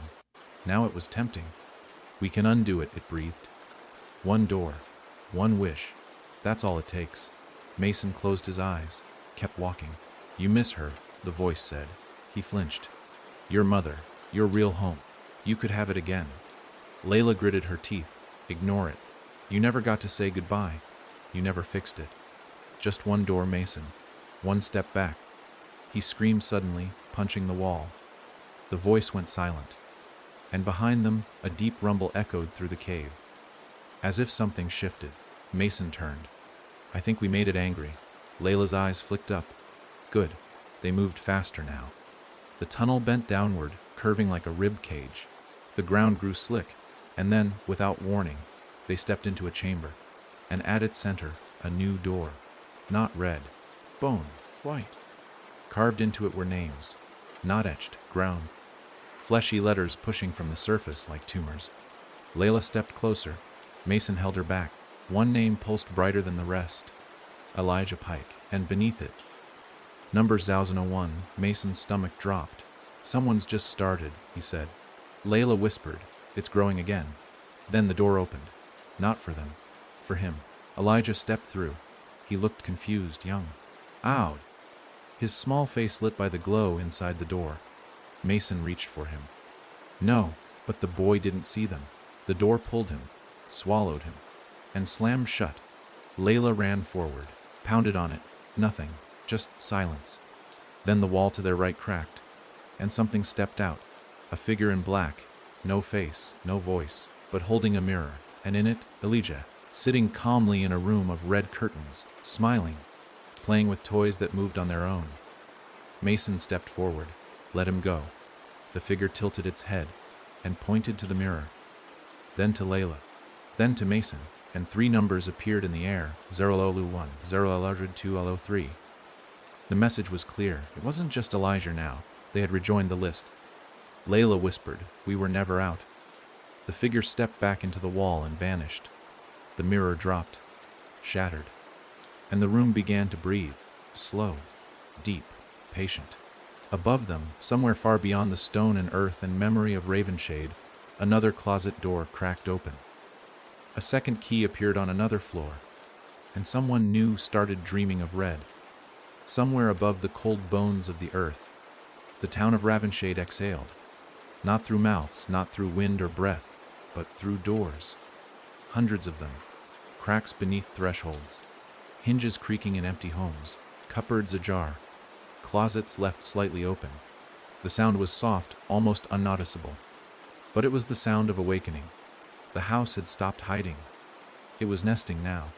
In the cave below, Mason sat with his back against the stone, his hand bleeding into the dust, staring at the mirror shards that still trembled on the floor. Layla hadn't moved for 10 full minutes. She sat curled, arms around her knees, eyes fixed on the door that had eaten the boy. She wasn't crying. She didn't even blink. It wasn't shock. It was recognition. I saw that place, she said finally, where Elijah is. They showed it to me when I broke my first mirror. It's not just a trap, it's a nursery. Mason didn't speak. He didn't have to, because he'd already started to understand what she meant. The whispers hadn't been warning them. They'd been preparing them, grooming, shaping them into what the house needed next. It doesn't kill children, Layla said. Not right away. It grows them, feeds them, warps them into something it can use. Mason shuddered. That girl in the street. The one who gave me the doorknob. She was part of it. A seed. And Elijah, she nodded slowly. He's next. He stood, the ache in his bones screamed, but he ignored it. We're not leaving him in there. Layla turned to him. Her face was hard again. Focused. The same look she'd had in the red hall, right before smashing the last mirror. You think we can pull him out? She asked. No, Mason replied. I think we can burn the nest. Layla stared at the white door, still pulsing with faint life. If we can find the source again. No, Mason said. That was a decoy. A reflection of the real thing. We never saw its true form. Layla frowned. Then what did we destroy? Just one of its mouths, Mason muttered. It's got hundreds. They followed the tunnel deeper. Not toward the heat this time. Or the sound, or the light. They followed absence. They went where the air refused to flow, where the walls seemed to lean in, trying to close the path behind them. And they found it. Not a chamber. Not a shrine, a pit. Endless. Black. Breathing. The walls surrounding it were lined with door frames. No doors, just frames. As if they'd all been opened already and left that way. Some were tall, some small, some jagged like broken teeth. Through each one, Mason caught glimpses of lives. A woman screaming for her son. A man lost in an endless grocery aisle, searching for the exit. A child staring into a reflection that stared back with too many eyes. Each frame was a wound. Each frame fed the pit. This is where it keeps them, Layla whispered. The broken ones. The ones it couldn't use, but didn't let go. They're still alive? Mason asked. She shrugged. Some of them. He stared into the pit. He couldn't see the bottom, but he felt it. A hunger older than language, deeper than nightmares. This was no longer a haunted house. This was the thing that haunted houses. The architecture of despair. The blueprints of fear. What do we do? Layla asked. Mason reached into his pocket and pulled out the last match from their pack. One burn, he said. That's all we have. Layla looked around. Then we use it right. They didn't strike it. Not yet. Instead, they walked to one of the open door frames. A small one. Toddler-sized. Inside, they saw Elijah. He was laughing. Sitting in a field made of paper grass and string sky, birds made of ribbon fluttering around him. His hands were stained with red, not blood, paint. But it shimmered too wet, too dark to be innocent. He looked up, saw them, and smiled. But there was something wrong about the way he moved. His eyes were glassy. His smile didn't bend right, like he was made of too many versions of himself, overlapping at the edges. Elijah, Layla called softly. He stood, waved, and the moment he did, every doorframe around them rippled. They were seen. The walls hissed, the pit groaned, and something began to crawl out, a shape. No footsteps, no sound, just movement, a slithering silence, bones popping in reverse, eyes blooming like ulcers along a form that had no true shape. It wore faces like masks, Layla's, Mason's, Elijah's, even Jonah's. The source was waking up, and it was furious. Now, Layla whispered. Mason struck the match, but it didn't catch. The wind. No, the breath from the pit blew it out before it flared. Again, they had no more. Mason panicked. Layla pulled off her flannel and wrapped it around a broken piece of wood from the doorframe. She tore a thread from her hair and tied it like a fuse. Try again, she said. With this, he struck the match against the wall. It lit. Small. Weak. But it stayed. He touched it to the shirt. It ignited, slow at first, then hungry. The flame caught the frame. The paper walls around Elijah's whirled. The child screamed, not in pain, in rage. His voice twisted into something old, something not his. The walls began to collapse. Each doorframe started to fold in, feeding the fire. Layla grabbed Mason's arm. We run. They sprinted back through the tunnel. As fire chased behind them, licking the stone, eating the air. The pit howled. The source screamed. But it couldn't stop the burn. They emerged from the cave hours later, ash-covered, breathless, changed. Behind them, The tunnel collapsed, stone by stone, until the earth swallowed the wound whole. In the distance, they heard something strange. Nothing. True silence. Not the smothered kind, not the thick breath of the house. Just peace. Ravenshade was still, alive, and for now unclaimed. Mason looked at Layla. Her arm was clean. No number. So was his. They had burned the nest. But in the corners of the world, the house was still building more. The first hammer fell in a town called Emberley. A quiet town with long winters and shorter memories. No one saw the workers arrive. No one recalled a permit being filed. Yet there it stood, just past the edge of Weaver's Field.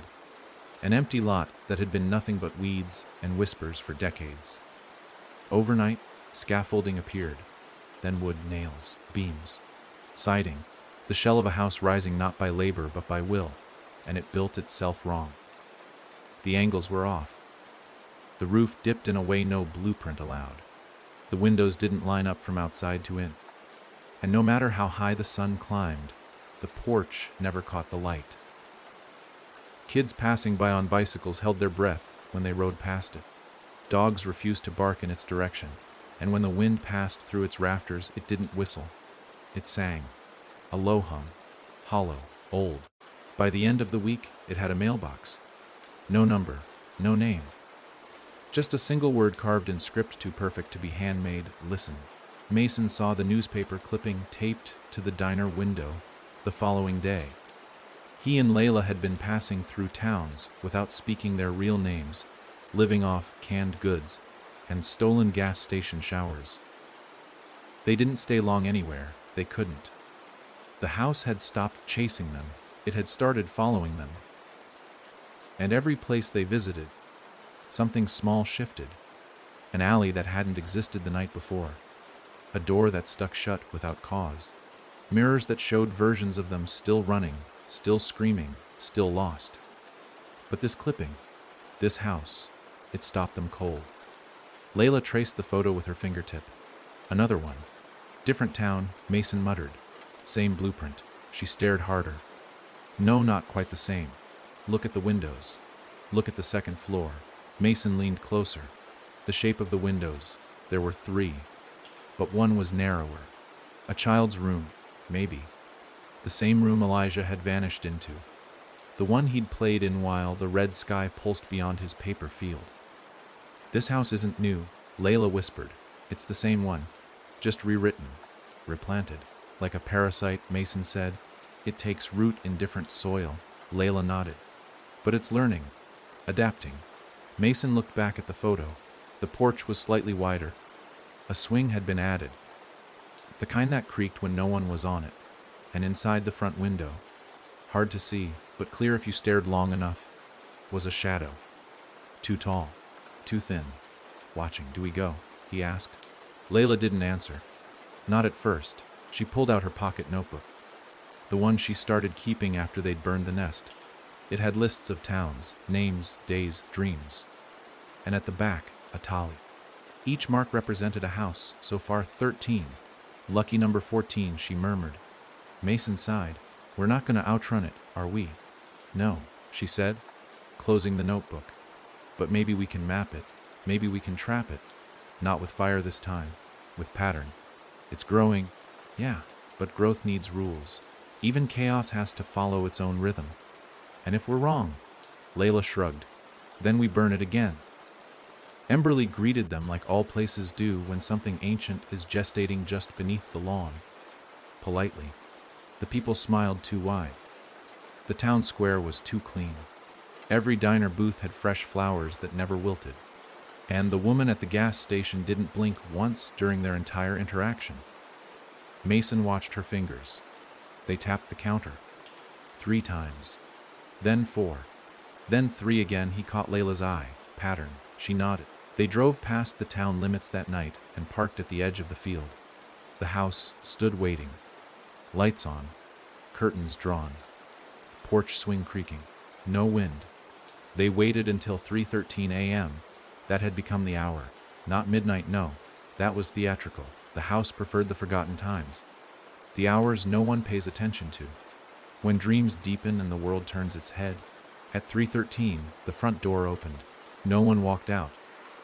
But the porch swing stopped. Layla whispered, "It's inviting us." Mason pulled the crowbar from the back seat. The same one from the mirror hall. The metal still bore scorch marks. "Not this time," he said. "We don't walk in." Layla opened her bag, pulled out the map she'd drawn. Each town, each house, each timeline. "Remember what Jonah said? The source reflects." Mason nodded. "It doesn't feed on fear. It feeds on potential." She circled the house on the map, then reached into the glove box and pulled out a small, flat mirror. They had taken it from the first house before it collapsed. Layla held it up, angled it toward the house. The porch reflected back. Empty. No swing. No light. No open door. Just a sealed, breathing shape of wood and bone. Mason's breath caught. "It's pretending." Layla nodded. "And pretending means it knows we're watching." They stepped out of the car, laid the mirror flat in the field, marked it with salt, circles, numbers, and finally, Layla pricked her finger. Let a single drop fall onto the center. The mirror sizzled, cracked, and the house shuddered, not visibly, not audibly, but the field felt it. The grass wilted, the air grew warm, and the wind shifted direction without moving a single leaf. It felt like breath. Layla closed her eyes, began to hum, 3 notes, low, low. The same song Elijah heard, the same one the walls once whispered to Mason in the dark. The house responded. It howled, not with sound, but with pressure. The front window exploded outward, not glass, just air, and from the hole something reached. A shape, a hand, long fingers, no nails, just skin that unraveled like thread. It touched the ground, and the grass died. Mason raised the crowbar, but Layla grabbed his wrist. "Don't attack." "Not yet. It's testing us." The hand twitched, then dragged a symbol into the soil. A door, not open, not closed, just drawn, and under it, a number. 015, Mason whispered. "That's not this house." "No," Layla said. "It's the next." They looked at each other. The message was clear. It was already building another. They weren't stopping it. They were just chasing it. The hand retreated. The window healed. The door shut. The porch swing creaked again. Normal, perfect, waiting. And behind them, across the hills, in a town not yet named, a contractor would wake the next morning and feel the urge to draw blueprints for a house he couldn't remember designing. The house would build itself. Again, and the cycle would begin anew. Across a river and 3 towns away from Emberley, in a place called Langhollow, a man named Raymond Stokes sat bolt upright in bed with a blueprint in his hand. It hadn't been there when he went to sleep. But now, at 4:17 in the morning, his fingers were smudged with graphite, his eyes bloodshot, and the paper on his lap was damp with sweat, not from his skin, but from the paper itself, as though it had breathed through the night. He couldn't remember drawing it. But the pencil was on the nightstand. The shapes on the page were wrong. Walls that sloped in unnatural directions, staircases that ended in blankness, a roof that caved downward into itself. The front of the house was wide, with 7 windows, 6 normal, 1 narrow and vertical, exactly like the one Mason and Layla had seen in Emberley. And in the bottom corner of the blueprint, written in a red ink Raymond didn't own, was a word that stopped his breath: welcome. He stood and backed away from the bed. Behind him, the closet door creaked open on its own. Mason traced his finger across the burn, marked map as Layla paced the field. 13 houses confirmed, 4 more suspected. And now the house was leaving messages, not warnings, not threats, but announcements. It wasn't hiding anymore. It was spreading openly, arrogantly, planting its seed not in the ground, but in people. Layla sat beside him, dirt on her hands from drawing another protective ring around the car. Her voice was low. Tired. If it's not building them randomly, then it's choosing people. Mason nodded. Hosts. Dreamers. Carriers. She ran a hand through her hair, and Elijah was one of the first successful ones. It didn't take him. It grew through him. Mason's voice hardened. Then it'll keep trying. Over and over, Layla looked up, We need to find the ones who draw. What? The blueprints. The ones who design the houses before they exist. The hosts might not even know what they're doing, but they're channeling something, like dream, sickness. Mason narrowed his eyes. How do we find them? Layla pulled a folded slip of paper from her pocket, another anonymous postcard from a P.O. box in Minnesota. They'd been receiving them for months now. Blank envelopes, no sender, each one containing a single address and a date. This came yesterday, she said. Lang Hollow today, 4:17 a.m. Mason read the address, Raymond Stokes. They arrived in Lang Hollow by mid-morning. The town looked untouched by whatever sickness was spreading. Children played outside, shops were open. Birds fluttered. But there was a thinness to the air, like the town had already been breathed in once and exhaled, too slow. Raymond's house was a 2-story brown colonial at the edge of a cul-de-sac, perfect lawn, curtains drawn, and outside, a truck from a local lumber yard idled in the driveway, loaded with planks and beams. Mason knocked. No answer. Layla tried the handle, unlocked. They stepped inside. The first thing they saw was the blueprint. It covered the walls of the living room, dozens of copies, pinned and taped, hand drawn on everything from napkins to graph paper to children's sketch pads. The same house. Slight variations, but always that central hallway. Always that impossibly narrow stairwell. Always that final room at the back, marked only with an X. And in the middle of the floor, Raymond sat, eyes open, mouth slack, fingers black with graphite. He was drawing a new one, over and over, on his own skin. Layla knelt. Raymond, he blinked, slowly. Then his lips moved. They come in threes, he whispered. Door, drawer, mirror. Mason leaned down. What did you see? Raymond looked at him, and smiled. But it wasn't his smile. It was hers. Layla's. Down to the crooked twist at the left corner, and in a voice that was both male and female. Child and elder, he whispered. They're already standing behind you. Mason turned. Nothing. Just wall. But when he looked again, Raymond was gone. Not dead, not fainted. Just gone. The drawings scattered like dead leaves, and a creaking sound filled the house. Layla turned to the hallway. The closet at the end was open. Inside was a single staircase, spiraling downward. Carved of wood too dark to be fresh, lit by a single red bulb. Mason shook his head. No, this can't be happening again. Not here. Not so soon. Layla gripped his hand. We're not going in. He blinked. Then what are we doing? She lifted a small bag from her coat pocket. Explosives. She'd started carrying them after Emberly. If it builds again, we don't walk inside. We take it out before it grows roots. Mason swallowed. Are we sure this is the only one? Layla turned back to the truck in the driveway. Check the order forms. If he was building one here, he may have submitted others. Mason ran outside. The clipboard on the dash listed 5 delivery sites. Only 2 had been delivered. 3 more scheduled. 3 more houses. 3 more mouths. He shouted up the stairs. It's worse than we thought. Layla emerged, breathing hard, lighting the fuse as she reached the door. They drove away before the first blast. The house went up fast, but even through the roar, Mason could swear he heard something scream. Not in pain, in frustration, like something caught too early. And as they turned onto the highway, Layla held up the clipboard. 3 addresses circled in red. Next Gallows End, Iowa. Mason sighed. 15 houses, and it's only getting faster. Layla nodded. Because it's not building them alone anymore. Mason looked at her. She didn't have to say it. They both felt it in their bones. The house wasn't the enemy now. It was the blueprint. The thing behind it, that was finally stepping forward. The road to Gallows End was long and empty, lined by fields that bent away from the wind instead of into it, as if trying to escape something no one could see. Layla watched the horizon through the passenger window, her fingers unconsciously tracing the edges of the clipboard they'd stolen from Raymond's truck. The air was heavier now, denser. The closer they drove toward the next construction site, the more the world around them seemed to pull inward.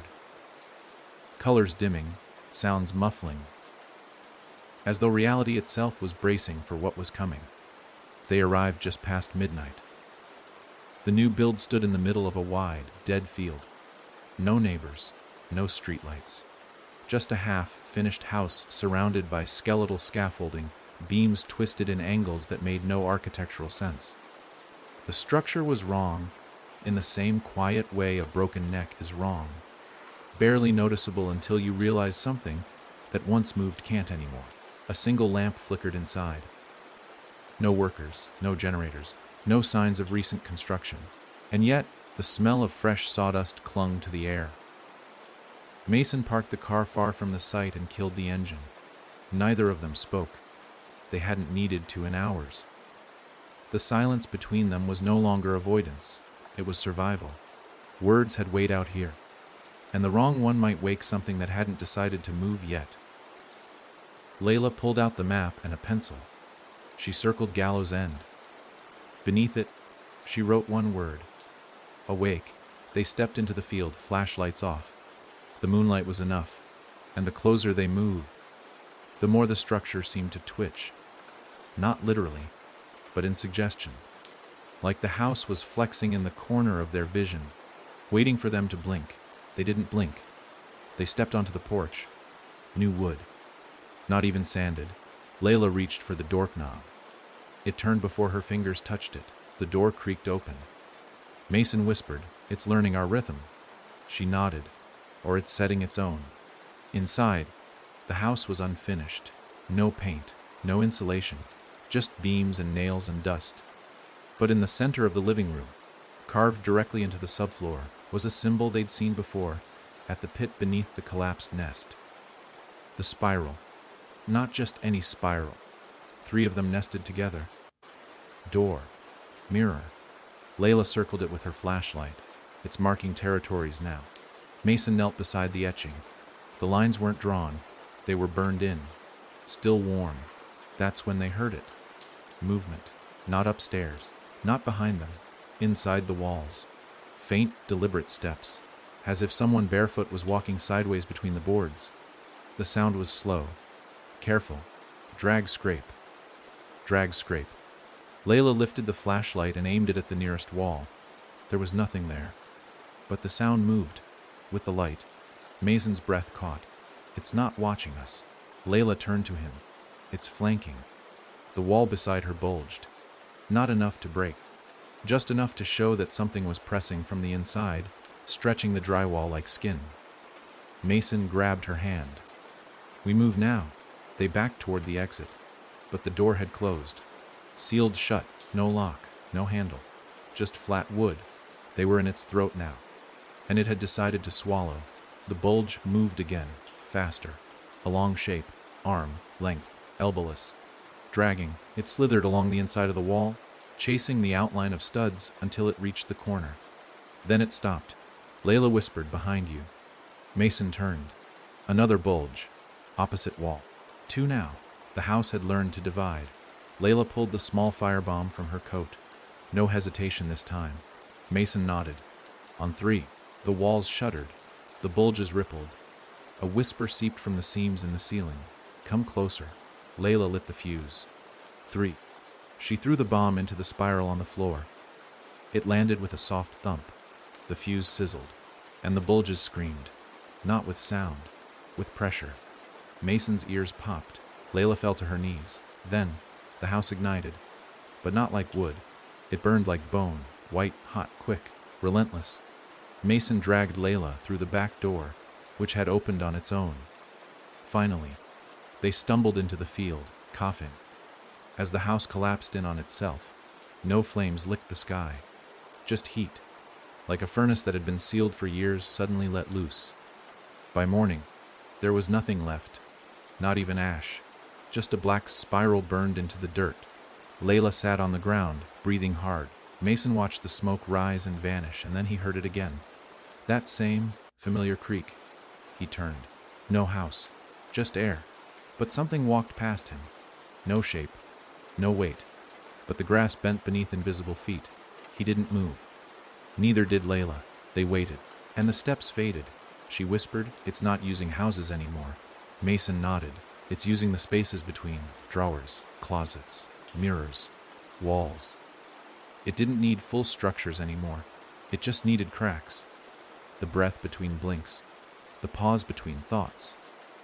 The blink between this world and whatever waited beneath. And in every town they'd visited, those cracks were widening.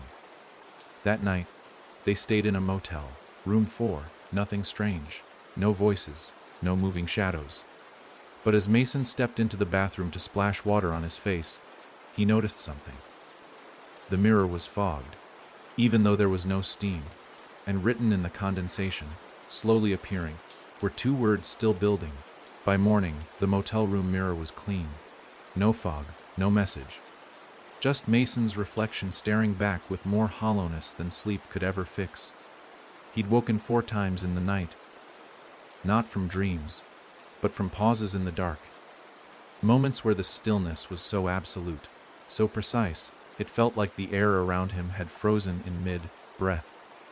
Like something was leaning inches from his ear, listening to the rhythm of his heart, waiting to sync up. Layla was already dressed, sitting at the edge of the bed, her eyes fixed on the wall, motionless except for her fingers, which were twitching rhythmically, drawing invisible shapes in the air. She did that now.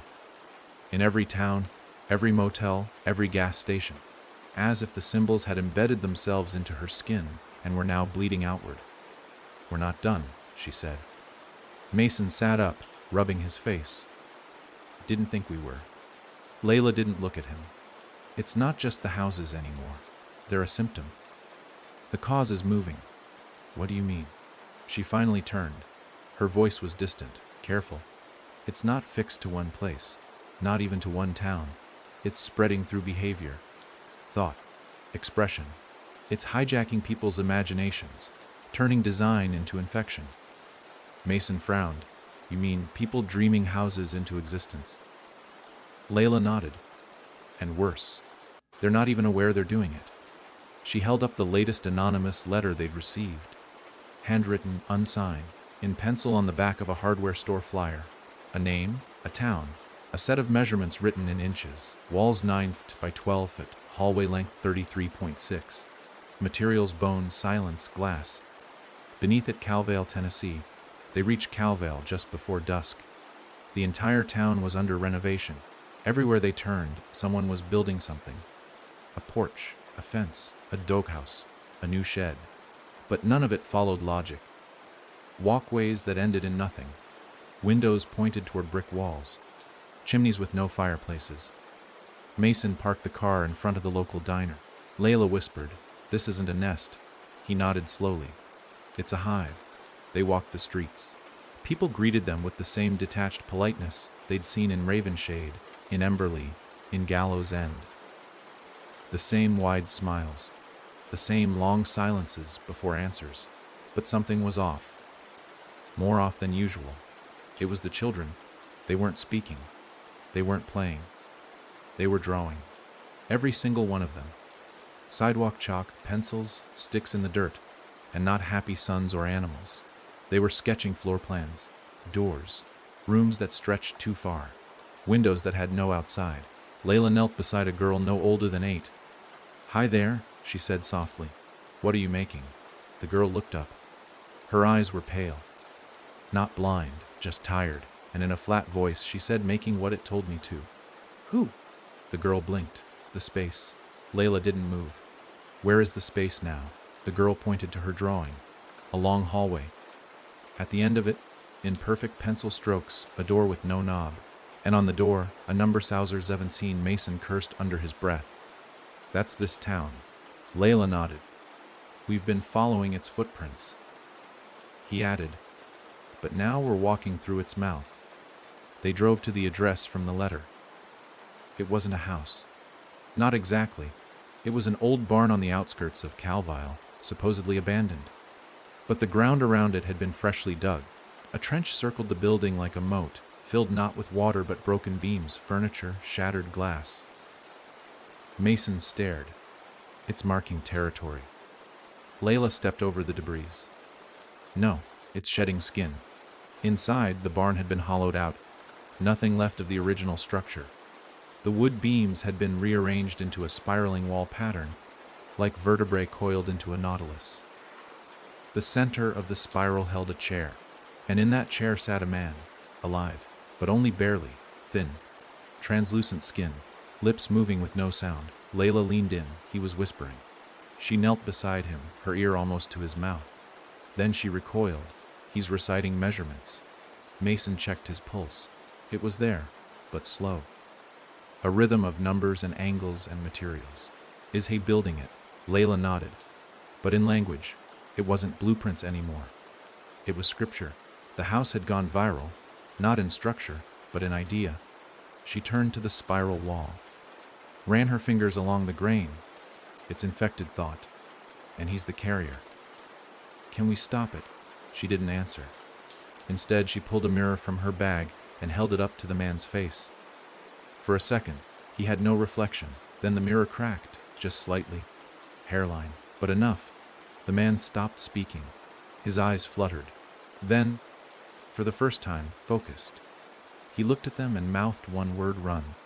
The spiral around them trembled. Layla screamed, "Get out!" They ran for the door. Behind them, the wood groaned. Not like it was falling apart, but like it was standing up.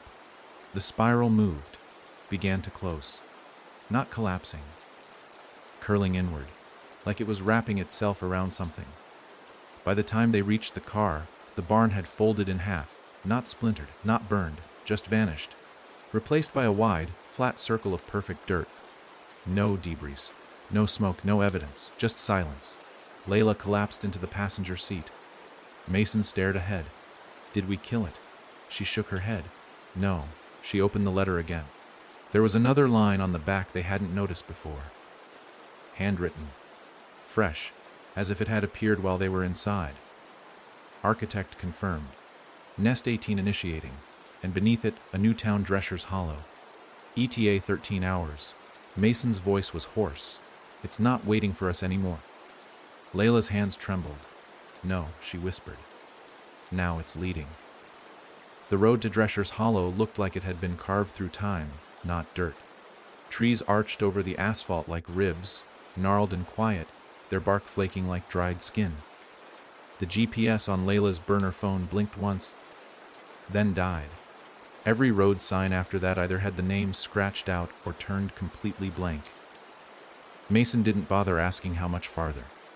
He could feel it, like a static charge building in the base of his spine. Whatever waited ahead wasn't hiding. It was ready. They drove in silence until the woods thinned, and a crooked wooden sign welcomed them. Drescher's Hollow, founded 1871. The letters had been freshly painted. Not with ink, but what looked suspiciously like dark resin. Thick, still tacky, and shaped too carefully to be natural. The town itself sat low in a valley, quiet and still, almost posed. No movement, no people. But every house had its lights on, as if the entire place had prepared itself for inspection. Mason parked near the town square. Too quiet. Layla stepped out, scanning the street.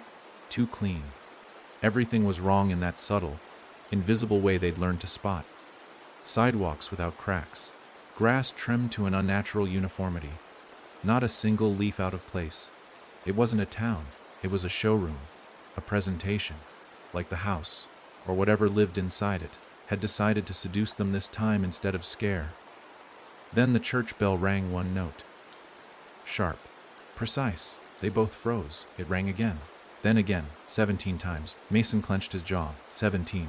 Layla nodded. One for each house. And now it's summoning us to 18.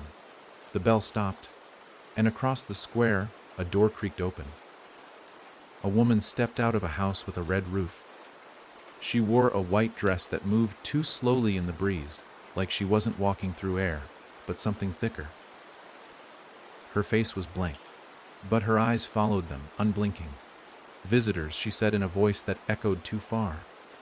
We've been waiting. Mason stepped forward. We? Another voice answered, behind them. An old man, walking from the diner. The ones who build. The architects. A child emerged from the schoolhouse. The ones who measure. The designers, a teenager from the drugstore, the ones who walk the angles, the binders. They came from every building, 30, maybe 40 people, all ages, all calm, all wrong. Their bodies looked real, but their expressions were drained of time, as if they'd forgotten how to pretend. They weren't possessed. They weren't puppets. They were hosting.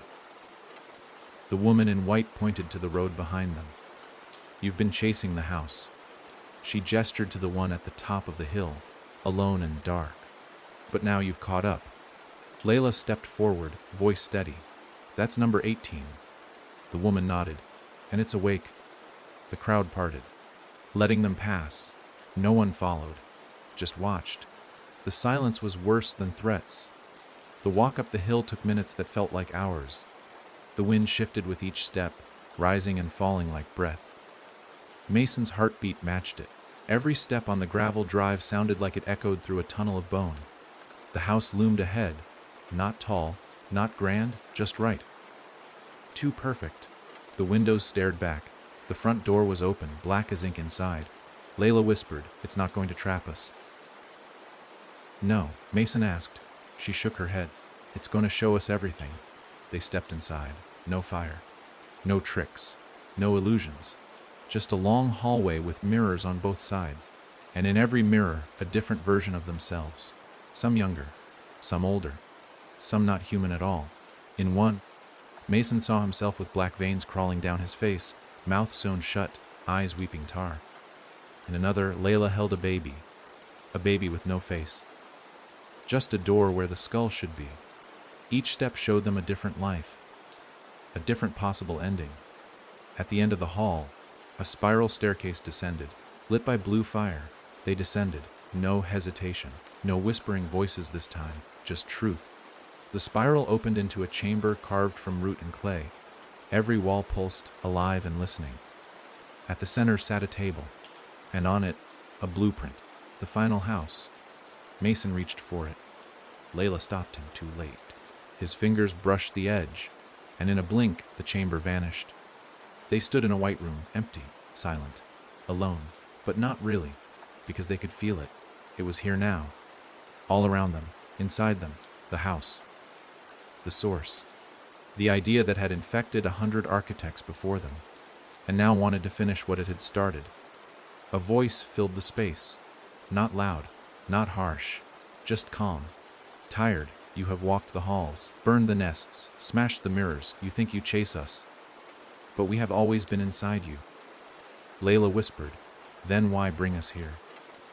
The voice answered, "To show you the door you were always building." A light flickered. Behind them, a door appeared. Ordinary, wooden, but marked with a number. Alazuindin, and below it begin. Outside, the townspeople stood still. The wind stopped. The trees stopped. Time stopped. Until the bell rang again. Once, twice, 3 times. 18. And, somewhere far beyond Drescher's Hollow, in the corners of the world that hadn't yet remembered how to forget, the next letter was already being written. Not by a hand, but by a wall. There was something wrong with the door. Not just the number, 1001, or the way it stood in the middle of an otherwise empty white chamber, with no walls, no floor, no ceiling. Just an endless stretch of pale nothing. It was the sound, or rather, the absence of it. The moment Mason and Layla looked at the door, everything else, their breath, the pulse in their ears, even the beat of their hearts, stopped, as if the room itself was holding its breath, waiting for one of them to touch the handle. Mason took a step forward, and the floor didn't creak. The echo of his footstep vanished before it could be heard. It was like the door drank sound, like it refused to allow the world to acknowledge what it was. Layla's voice was nothing more than a shape in her throat. Her mouth moved, words formed, but no sound came, and that was when Mason realized it. This wasn't just silence, this was extraction. The door didn't open into a place, it opened into removal. Still, they had no choice. Behind them, the mirrors of their possible lives had gone dark. The path forward, the one the house had prepared since the beginning, now demanded to be taken. No more games, no more misdirection. It wanted them to see it now, to finally understand. Mason reached for the handle, and the moment his fingers closed around it, sound returned all at once like a hurricane crashing through glass. The white room shattered, not like glass, but like paper being torn. The floor beneath them split wide and dropped, and they fell, together, into something deeper. But not down, they fell between. When Mason hit the ground, he didn't feel pain, just cold. He opened his eyes to find himself alone, standing in a town that looked like every place they'd been. Ravenshade, Emberley, Calvale, all blended together. Every building familiar but slightly off. Every window a repetition, a loop. Like the town had built itself out of memories Mason didn't realize he had. The wind was still. The air tasted like chalk. He turned to call for Layla, but the sound caught in his throat. She wasn't there. She wasn't anywhere. And that's when he realized the truth. This place wasn't real. It was a preservation, an imitation of the places they'd been, stitched together like a map drawn by someone who had never seen the original towns, only the echoes of what they'd meant. A woman walked past him on the sidewalk. She looked like the teacher from Gallows End. She smiled, but her eyes were made of keyholes. A man stepped out of a store, Jonah's face but younger. He carried a bundle of doorknobs in his hands, polished and bleeding. They didn't acknowledge Mason. They didn't see him, because they weren't people. They were memories preserved and rewound, playing in loop to trap anyone who might make it this far. He ran, through a street that never ended, past a school that whispered his name, past a field of doors growing like crops. Each door bore a number. Each door bled from its hinges. Each door watched him. Then he saw it. House 018. Not built, not complete, just forming. Nails floating through air, wood bending itself into shape. And standing beside it, at the center of the cyclone of creation, was a figure in white. Layla, but not his Layla. This one was taller, sharper. Her face was cracked like porcelain, and in her eyes, black spirals. Mason stopped. His voice was a whisper. "What is this?" The figure smiled, and spoke in Layla's voice layered with a dozen others. "This is the blueprint of memory." Meanwhile, the real Layla had landed somewhere else entirely. A dark forest. Trees grown too tightly, their bark covered in symbols. The same ones she'd drawn in dirt, in books, in the margins of every motel map. They surrounded her, whispered to her, not in words, but in pressure. Memory pressed in on her from all sides, memories she hadn't lived yet. Visions of doors she hadn't opened. She stumbled forward, the trees parting for her like a reluctant host. And at the center of the grove, a mirror, framed in bones, showing not her reflection, but Mason's. He was screaming, trying to reach her, but something pulled him back, a door closing, and a phrase written across the glass in blood: "One must be chosen." Back in the town, that wasn't. Mason faced the false Layla. She stepped aside, revealing the unfinished house behind her. Every piece of wood hovered midair, waiting for command. Every nail trembled with hunger. "You have chased," the voice said. "You have burned, but never once did you build." Mason shook his head. "I don't want to." The spiraled eyes blinked slowly. "But you already did, with every fear, every step, every mirror shattered. You helped us understand the flaw." "What flaw?" "Love." Mason flinched. The figure smiled. "It anchors, grounds. It is the only thing you refuse to burn. And so it is the only thing we now need." Behind her, the house walls clicked together like vertebrae snapping into place. "You will choose. You will finish what was started." Mason backed away, but the world behind him folded shut. Only the house remained. The door appeared, and inside it, the sound of Layla's scream. In the forest, Layla's mirror cracked. She collapsed. Blood ran from her nose, from her ears. A price had been extracted. She reached forward with what strength remained, touched the glass, and the moment she did, they switched. She was in the town, Mason in the forest, each now trapped in the other's test, each now carrying the other's burden. And behind them, in both places, The doors whispered one word, begin. In Drescher's Hollow, the bell rang 19 times. The people looked up, blank and waiting.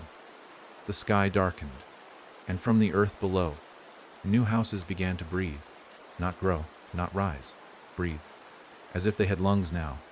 And in every town where the house had once stood, children began to draw, all at once. No instruction, no hesitation, just perfect, spiraled homes that waited for no door to be open, only for someone to come in. Mason opened his eyes and tasted iron in the air. Not the scent of blood, but something older, colder. Like the first breath drawn inside a tomb sealed shut for centuries. The forest around him was gone, and in its place was a room. Or what remained of one. The walls were paper, thin and pulsing faintly, as if breathing. Dust hovered in the air but never fell. The space bent inward on itself, the floor looping around like a Mobius strip, impossible and perfect. This was no longer the blueprint of a house. This was the mind that drew it. He tried to move, couldn't. His limbs were pinned, not by force, but by invitation. The room didn't restrain him. It simply gave him no reason to leave. It felt like surrender. At the edge of his vision, symbols twisted in the seams between the floorboards. Not just the spiral, these were new, sharp, chaotic. A language that was still being invented as he looked. Then he saw it, his own name, etched into the floor. And below it, a question, will you finish what you started? Somewhere above that impossible room, Layla stood in a town that still wore the faces of every place they'd run through. But it wasn't pretending anymore. The illusions were unraveling, houses splitting down the middle, revealing empty frames behind facades. The school bell rang, but the building had no roof. Trees turned to ladders. Streets curled back toward the center like a snake coiling in on itself. The house at the top of the hill remained, waiting, breathing. And the townspeople, those hollow imitations, those placeholders made of memory and silence, they were kneeling now, all of them, facing the house, hands pressed to the ground, eyes closed, mouths whispering words that didn't exist. Not prayer, not worship, instruction. Layla walked between them, untouched. Her body felt wrong, like something was lagging behind her skin. Each breath felt like borrowing something that didn't belong to her anymore. She gripped the mirror in her hand, the one she'd used in Calvale. Its surface was now stained black, the reflection long gone. But it still hummed in her grip, like it remembered how to see even if it no longer could. She reached the porch. The door swung open, and inside, she saw every room she'd ever forgotten. Her childhood bedroom, lit by her nightlight that never worked. The hallway she and Mason ran through in Emberley, right before the ceiling caved. The pit, the first house, the last house, the house that hadn't been built yet. All stacked inside each other, unfolding like a Russian doll with no end. And in the center, something sat on a throne made of door frames. A figure, tall, thin, faceless, wearing a crown of nails. It did not speak because it did not need to. Layla knew what it wanted. Below, Mason knelt in that breathing room, struggling against the pull of the words etched into the floor. But the more he resisted, the more the room shifted, curling upward to meet him, to wrap around him. His thoughts weren't his own anymore. They spun, repeated, looped. Will you finish what you started? Then he heard her. Layla's voice, not speaking, not shouting, calling, across the walls, through the seams, beneath the question, and something cracked. Not in the room, in him. He stood. The symbols on the floor screamed, and the room screamed with them. Wood split. The walls blood. The ceiling tore itself apart in a spiral, and through that opening, Mason climbed, upward, through pain, through noise, through memory, until he emerged inside the house. Layla stood before the throne, her body pulsing with heat, her skin flickering between the past and now and never. The crowned figure reached out a hand, not to harm, to offer, and when its fingers brushed her forehead, she saw it. Everything. Every town, every house, every choice. All roads had led here. All doors pointed back to one origin, not a place, not even a being, but a thought. A thought that had been born long before their chase began. Born inside someone who once believed they could escape the shape of fear, and in doing so created it. It had always been them. Not hosts, not victims. Founders, builders of the first house, designers of the first hall, writers of the first reflection. They hadn't chased the house. They had run from the guilt of building it. And the crowned figure was that guilt made flesh. It reached deeper. Layla cried out, and from the stairs, Mason burst in. The floor writhed, the walls folded, the throne rose higher. Layla collapsed. The crowned figure turned to Mason and spoke without a mouth. There must be one. Mason didn't hesitate. He held out the black mirror, the one that no longer reflected, but remembered. Then let it be me.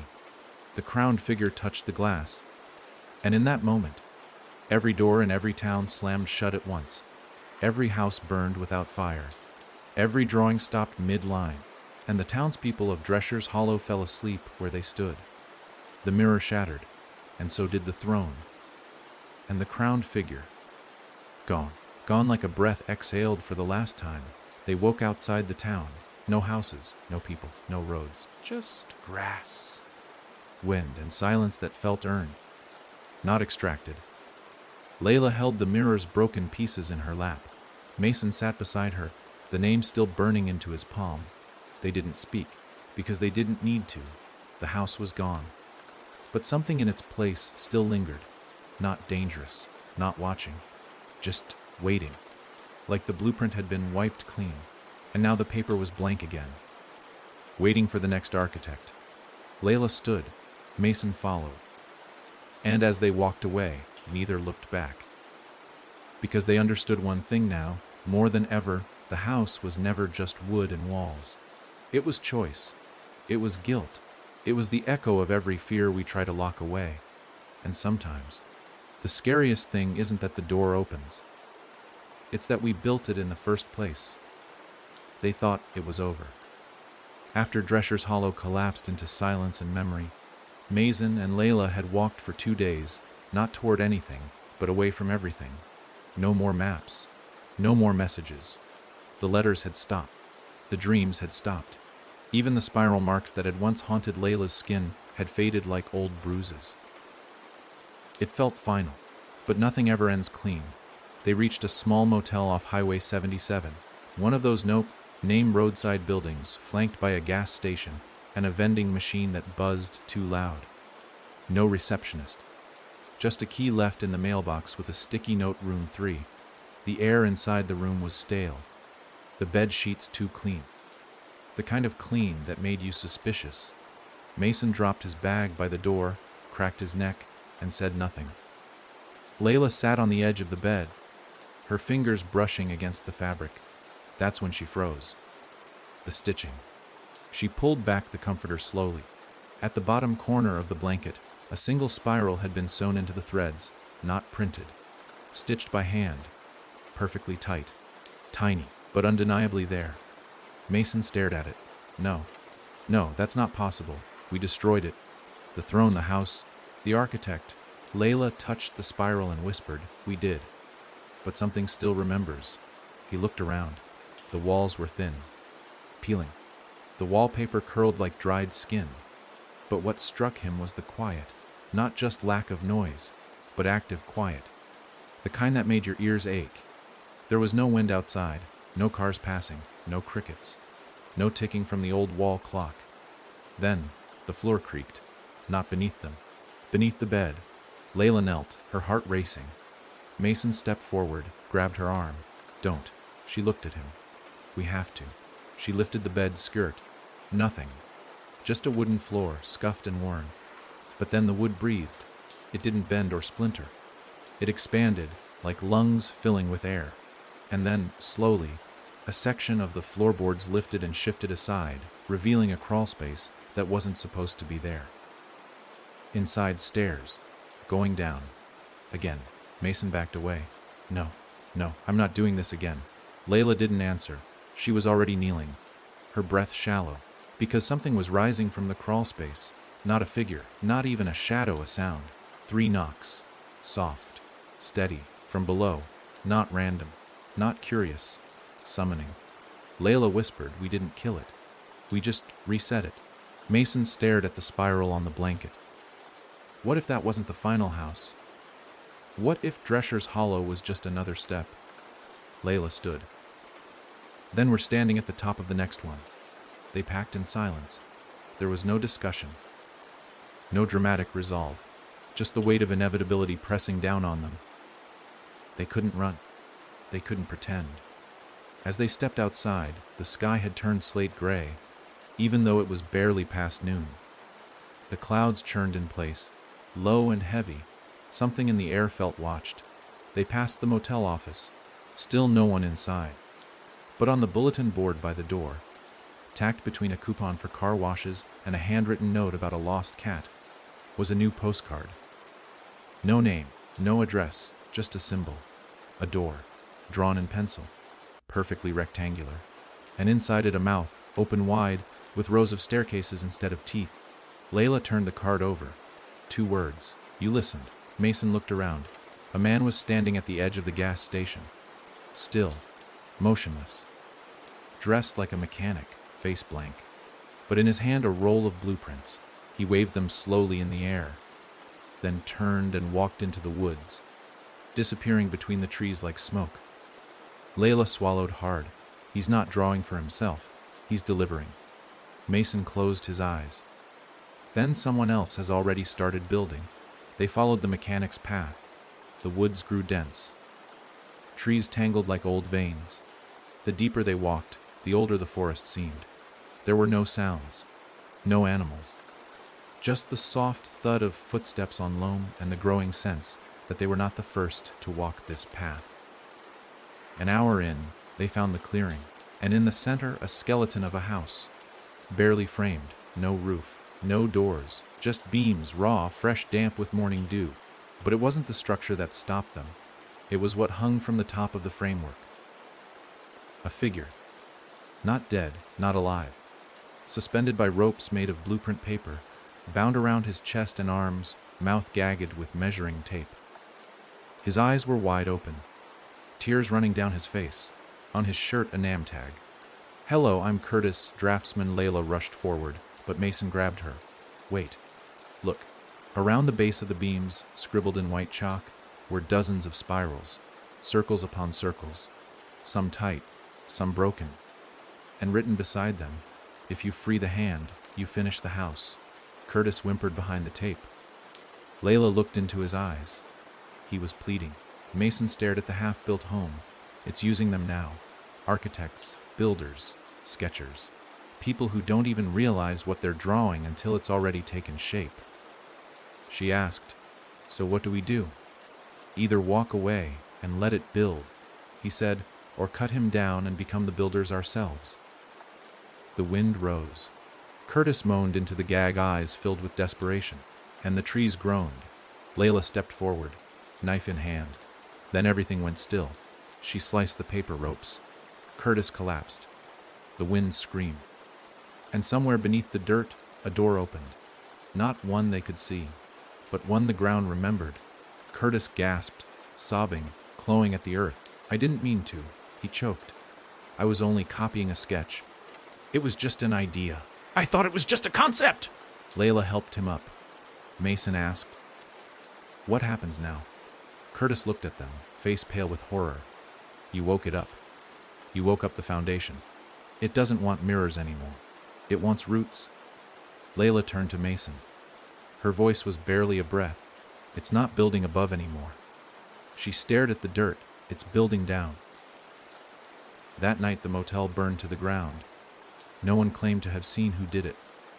But in the ashes, police found something buried beneath the floor. A door, narrow, vertical, and at the bottom of it, etched in metal, Room 22. Room 22 didn't exist on the motel's map. There were only 12 rooms in total, spread across a single level, all plainly numbered and ordinary. Until the fire, when the flames swallowed the building whole and left nothing but blackened skeletons of wood and wire, the firemen found it. a trapdoor beneath where room 3 had stood. Embedded in the foundation, hidden beneath layers of concrete and memory, was a rusted, vertical hatch. Narrow, coffin, like cold even as the ruins around it still smoldered. Mason stood at its edge, boots in ash, staring down into the dark. Layla crouched beside him, flashlight in one hand, mirror shards in the other. Curtis stood back, arms wrapped around himself, shaking. He hadn't said much since the clearing, just fragments of sentences, sketches in the air with his fingers, like he was still trying to redraw the house in his mind and undo whatever part of it had taken root in him. Room 22 wasn't a room. It was a shaft. 12 iron rungs led downward into silence. No scent of rot, no sound of life, just the cold, humming presence of something that had been waiting beneath them all along. Layla turned on the flashlight. Its beam caught on metal walls, scratched, dented, marked with countless lines and symbols. She leaned closer and saw what had made them fingernails. Scratches from people who'd climbed down or tried to come back up. "There's more of them," she whispered. "Others who found their way to this point, or were led here." Mason didn't answer. He was already climbing down. The descent took 15 minutes. Not because it was far, but because it refused to end quickly. The air got heavier, not thicker, heavier. Like each breath had to fight for space in their lungs. The light above faded fast, and the deeper they went, the more their own shadows started to lag behind them, mimicking their movements a beat too late. At the bottom, a hallway, narrow like a crawl space, barely wide enough for both to stand side by side. Concrete walls, but no dust, no mold, no time. The hall stretched forward endlessly, lit by a row of dim bulbs embedded in the ceiling, each spaced exactly 7 feet apart, each flickering in sequence, like heartbeat monitors. At the end of the hall, a door. No knob, just a number carved into it with something sharp. 22. Layla pressed her hand to it. It opened on its own. Inside was a perfect replica of room 3. Same floral wallpaper, same crooked lamp, same twin beds, same mirror above the dresser. But something was off. The furniture wasn't covered in dust. It was fresh. The sheets were still warm. The window still open, even though they were dozens of feet underground. Outside the glass, no sky. Just a blank white void. Layla stepped in. Mason followed. The door closed behind them. Not slammed, not creaked, just quietly sealed. Curtis's voice echoed faintly from above. "You've gone too far!" Mason grabbed the doorknob. It didn't exist anymore. The door was now part of the wall. No seams, no outline, just gone. Lila turned slowly. The mirror over the dresser had begun to flicker, not with reflections, but with images, snapshots of other rooms, different layouts, different people, each of them asleep in bed, and in each reflection, something standing at the foot of the mattress. A figure, long and featureless, like a silhouette cut from static. It didn't move, but in every image, its head was turned, watching them, and then the room began to shift. The bed slid apart by a few inches. The lamp dimmed. The wallpaper faded slightly. Mason reached out to steady himself. "It's learning us again." Layla stared at the flickering mirror. "No, it's showing us." He looked over. "Showing us what?" "That we've been in this room before." She walked to the dresser and opened the top drawer. Inside, a drawing, spirals, stairs, a house with no windows. And at the bottom, in her own handwriting, dated over a year ago, before they ever found the first nest, "We can't let it grow roots." Mason backed away. What is this place? The light above them flickered. The window darkened. The walls breathed, and the room split, not with noise, not with violence, but with precision. The floor beneath Layla lowered, like an elevator falling in reverse, slow, controlled, cold. She didn't scream, didn't move, just stared upward as Mason reached for her. And then she was gone. Layla landed in a room just like the last one, but not the same. This one had one bed, one door, one reflection, and in the mirror, herself, but older, tired, wearing a dress she didn't own, standing in a field of unfinished houses. The reflection moved its lips, and Layla heard the voice in her own head. It was always about the blueprint. Mason paced the original room. No door, no Layla, only the mirror. He smashed it. Behind the glass, another door, numbered 22A. He kicked it open. Stairs again, this time leading up, and at the top, a hallway with more doors, all numbered, all bleeding, all breathing. He moved fast now, panic turning into fury, slamming each door open, room after room, each one empty, until room 22E, inside Layla, sitting on the floor, holding the drawing. Her hands were black up to the wrists, not stained, not burned, changed. Wood grain pulsed beneath her skin. Her veins had turned into framing lines. "Mason," she whispered, "it's not building houses anymore." He knelt beside her. "What is it building?" She looked up, eyes glazed but full of clarity. "People." The light flickered. Somewhere below, a new door opened, and the next number etched itself in silence. Room 23. The hallway outside room 22E was no longer quiet. It ticked. Not like a clock, but like a living thing twitching just beneath the walls, nails contracting, pipes exhaling. Beams stretching ever so slightly as if testing their limits. Mason stared at Layla's arms, still trembling, still covered in dark grain. Her veins had vanished beneath the lines. Thin black etchings that bent at sharp angles, mimicking floor plans drawn by an unseen architect. They shimmered slightly in the low light, as if reacting to the air to him. Layla didn't flinch as he touched her skin. Instead, her fingers curled around the drawing, holding it tighter like it was all that anchored her to what was left of herself. Her voice barely rose above a whisper. "It's blueprinting me." Mason's stomach turned, like the houses. "No," she said. "The houses were practice. I'm the prototype."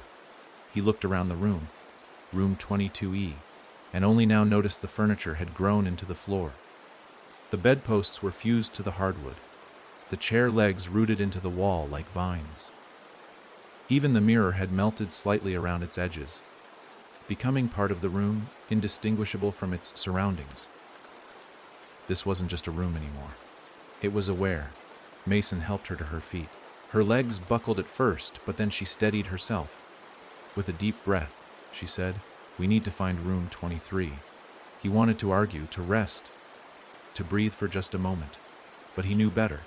The motel was awake now. Every second they lingered, the floor might grow teeth. The walls might close. It wasn't giving them much time anymore. It was testing the frame, trying to see how much weight they could bear before breaking completely. They stepped into the hallway, and it shifted. The lights overhead dimmed in sequence as they walked, as though guiding them. The numbered doors around them pulsed faintly, each one humming with the same frequency as Layla's arms. She winced every few steps, her breath catching like an engine backfiring, something inside her trying to move, to take over. But she held on. She kept walking. They reached a new corridor. At the very end of it, a door, taller than the others, cleaner, no scratches or blood or warnings, just a perfect number carved dead center, 23. It had no knob. Layla stepped forward. The marks on her arms glowed. The door clicked and opened inward. Room 23 wasn't a room. It was a void, a space without light, without depth, but not empty. It was occupied, not by people, but by versions of them. Reflections, dozens of Laylas and Masons, standing motionless, each frozen mid-motion in different acts. In one, Layla's face was twisted in a scream, her hands pressed against invisible glass.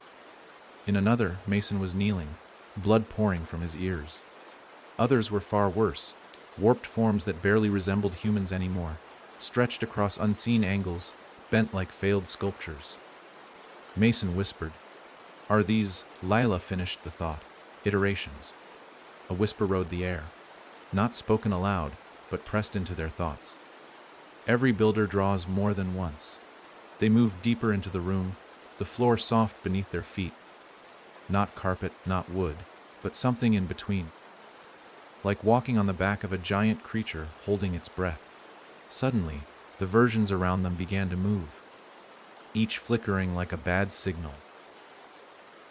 staggering forward, silent but screaming through the air with thoughts and memories that weren't theirs.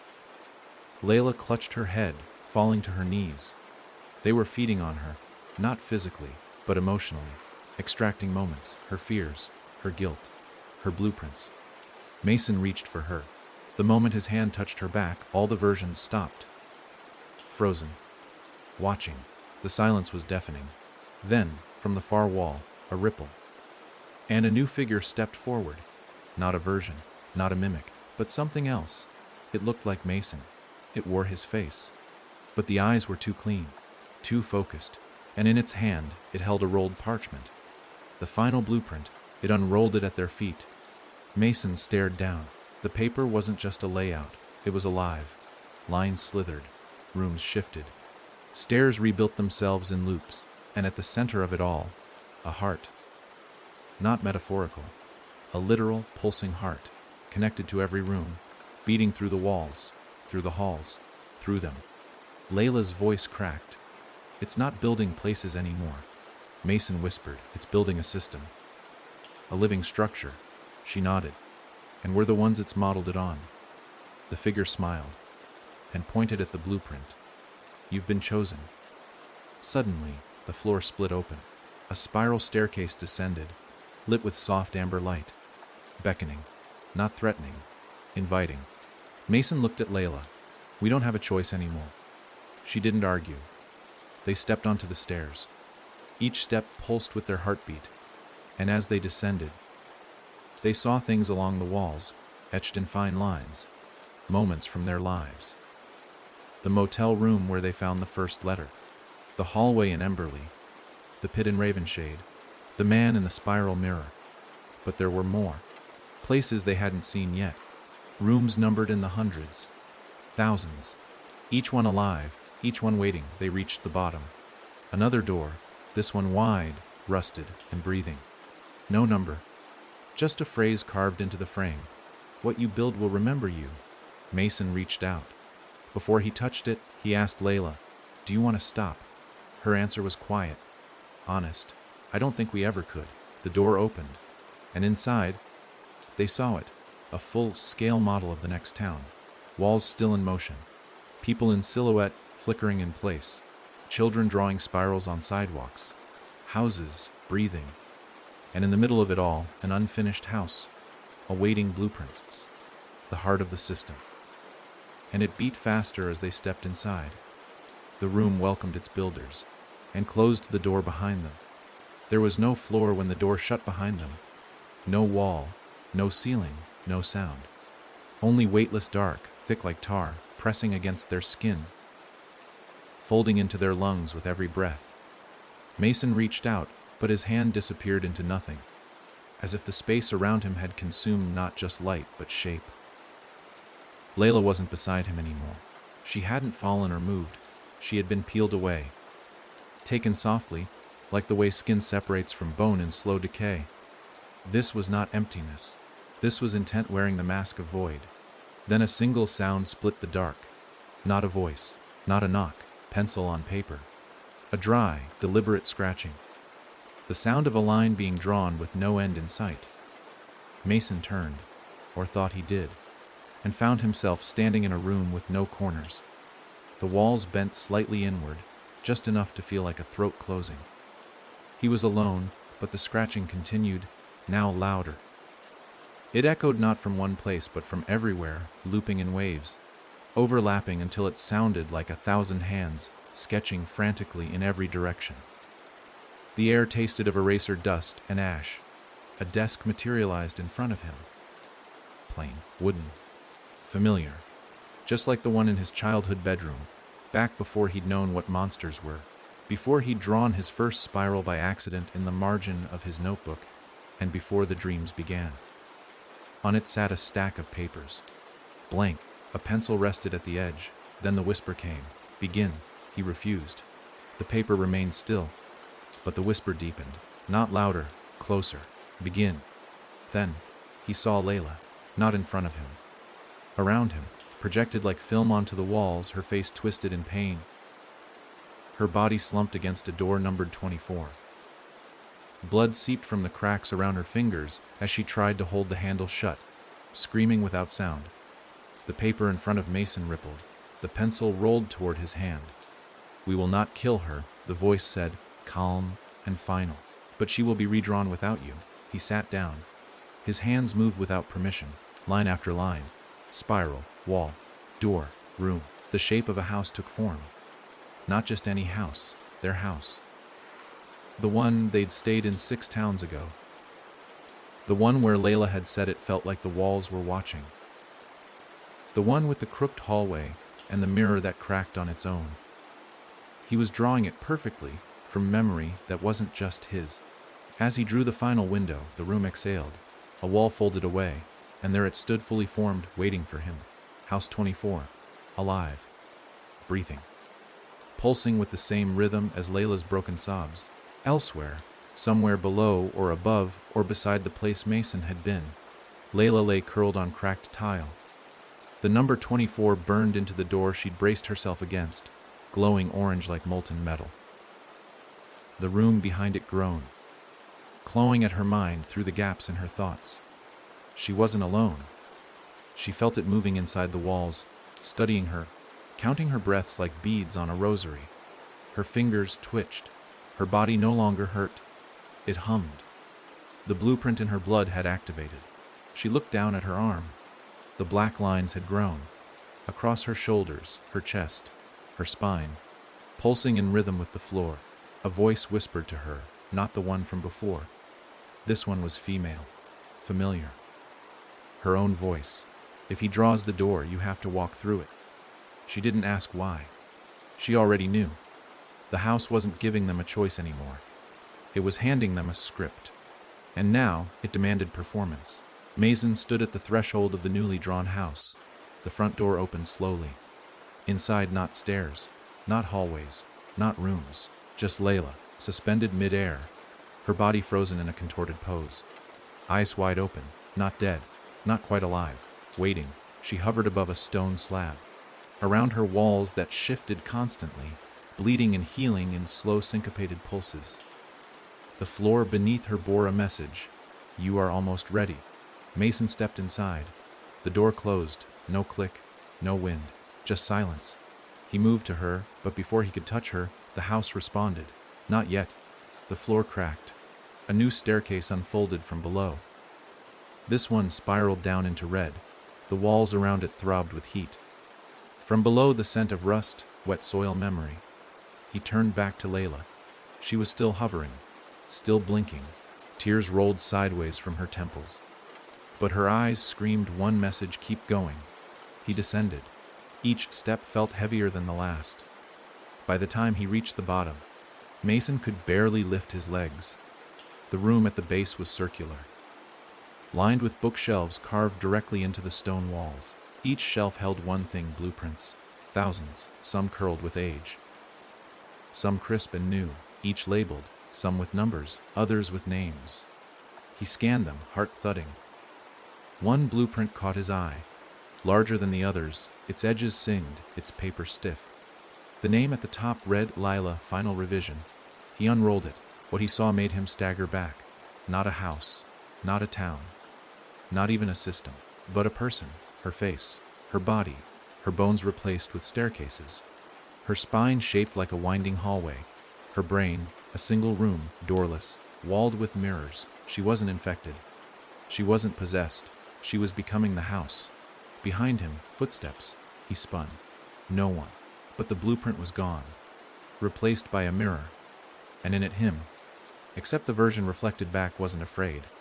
It was smiling. Behind that version, Layla walked the halls like a priestess, opening doors with a thought, breathing through vents, her skin translucent with light passing through walls underneath. She had become something else. No longer trapped, no longer prey.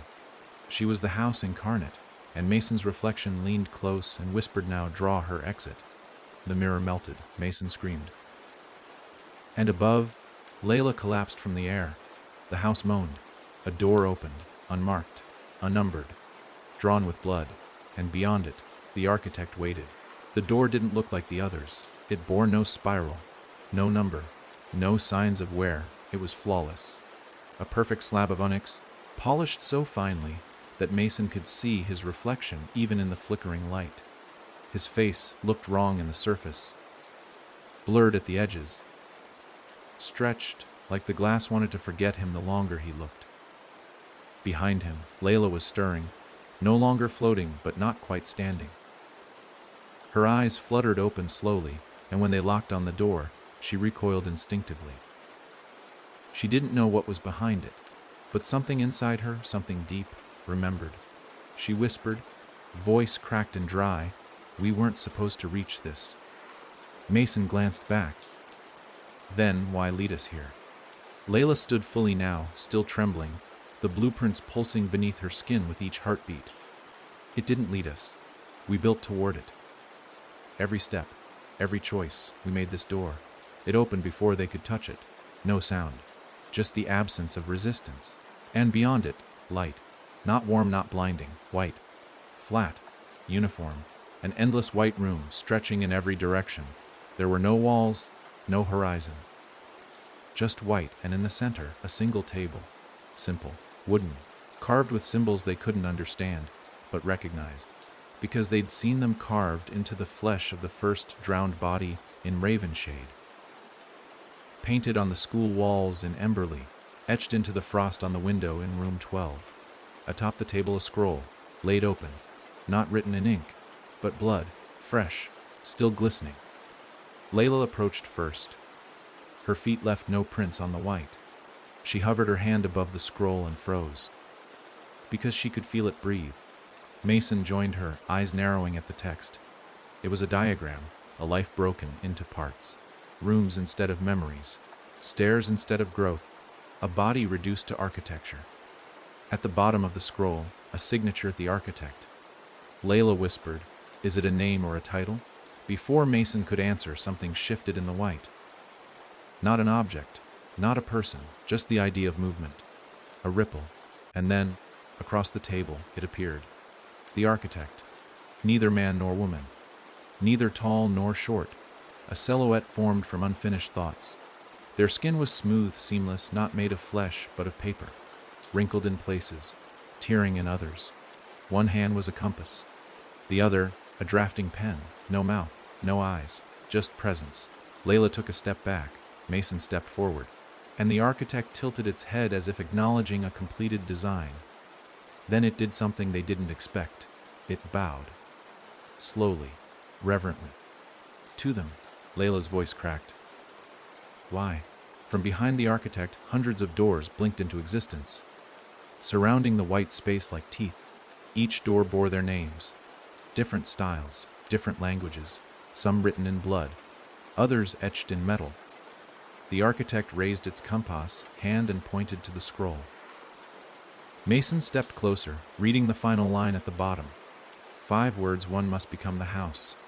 Layla understood before he did. Her skin was already changing. The black lines had spread to her eyes, filling them like ink in water. Her fingertips had begun to harden, not with callus but with foundation. Her heartbeat wasn't hers anymore. It beat in sync with the rooms, with the stairwells, with every door ever drawn.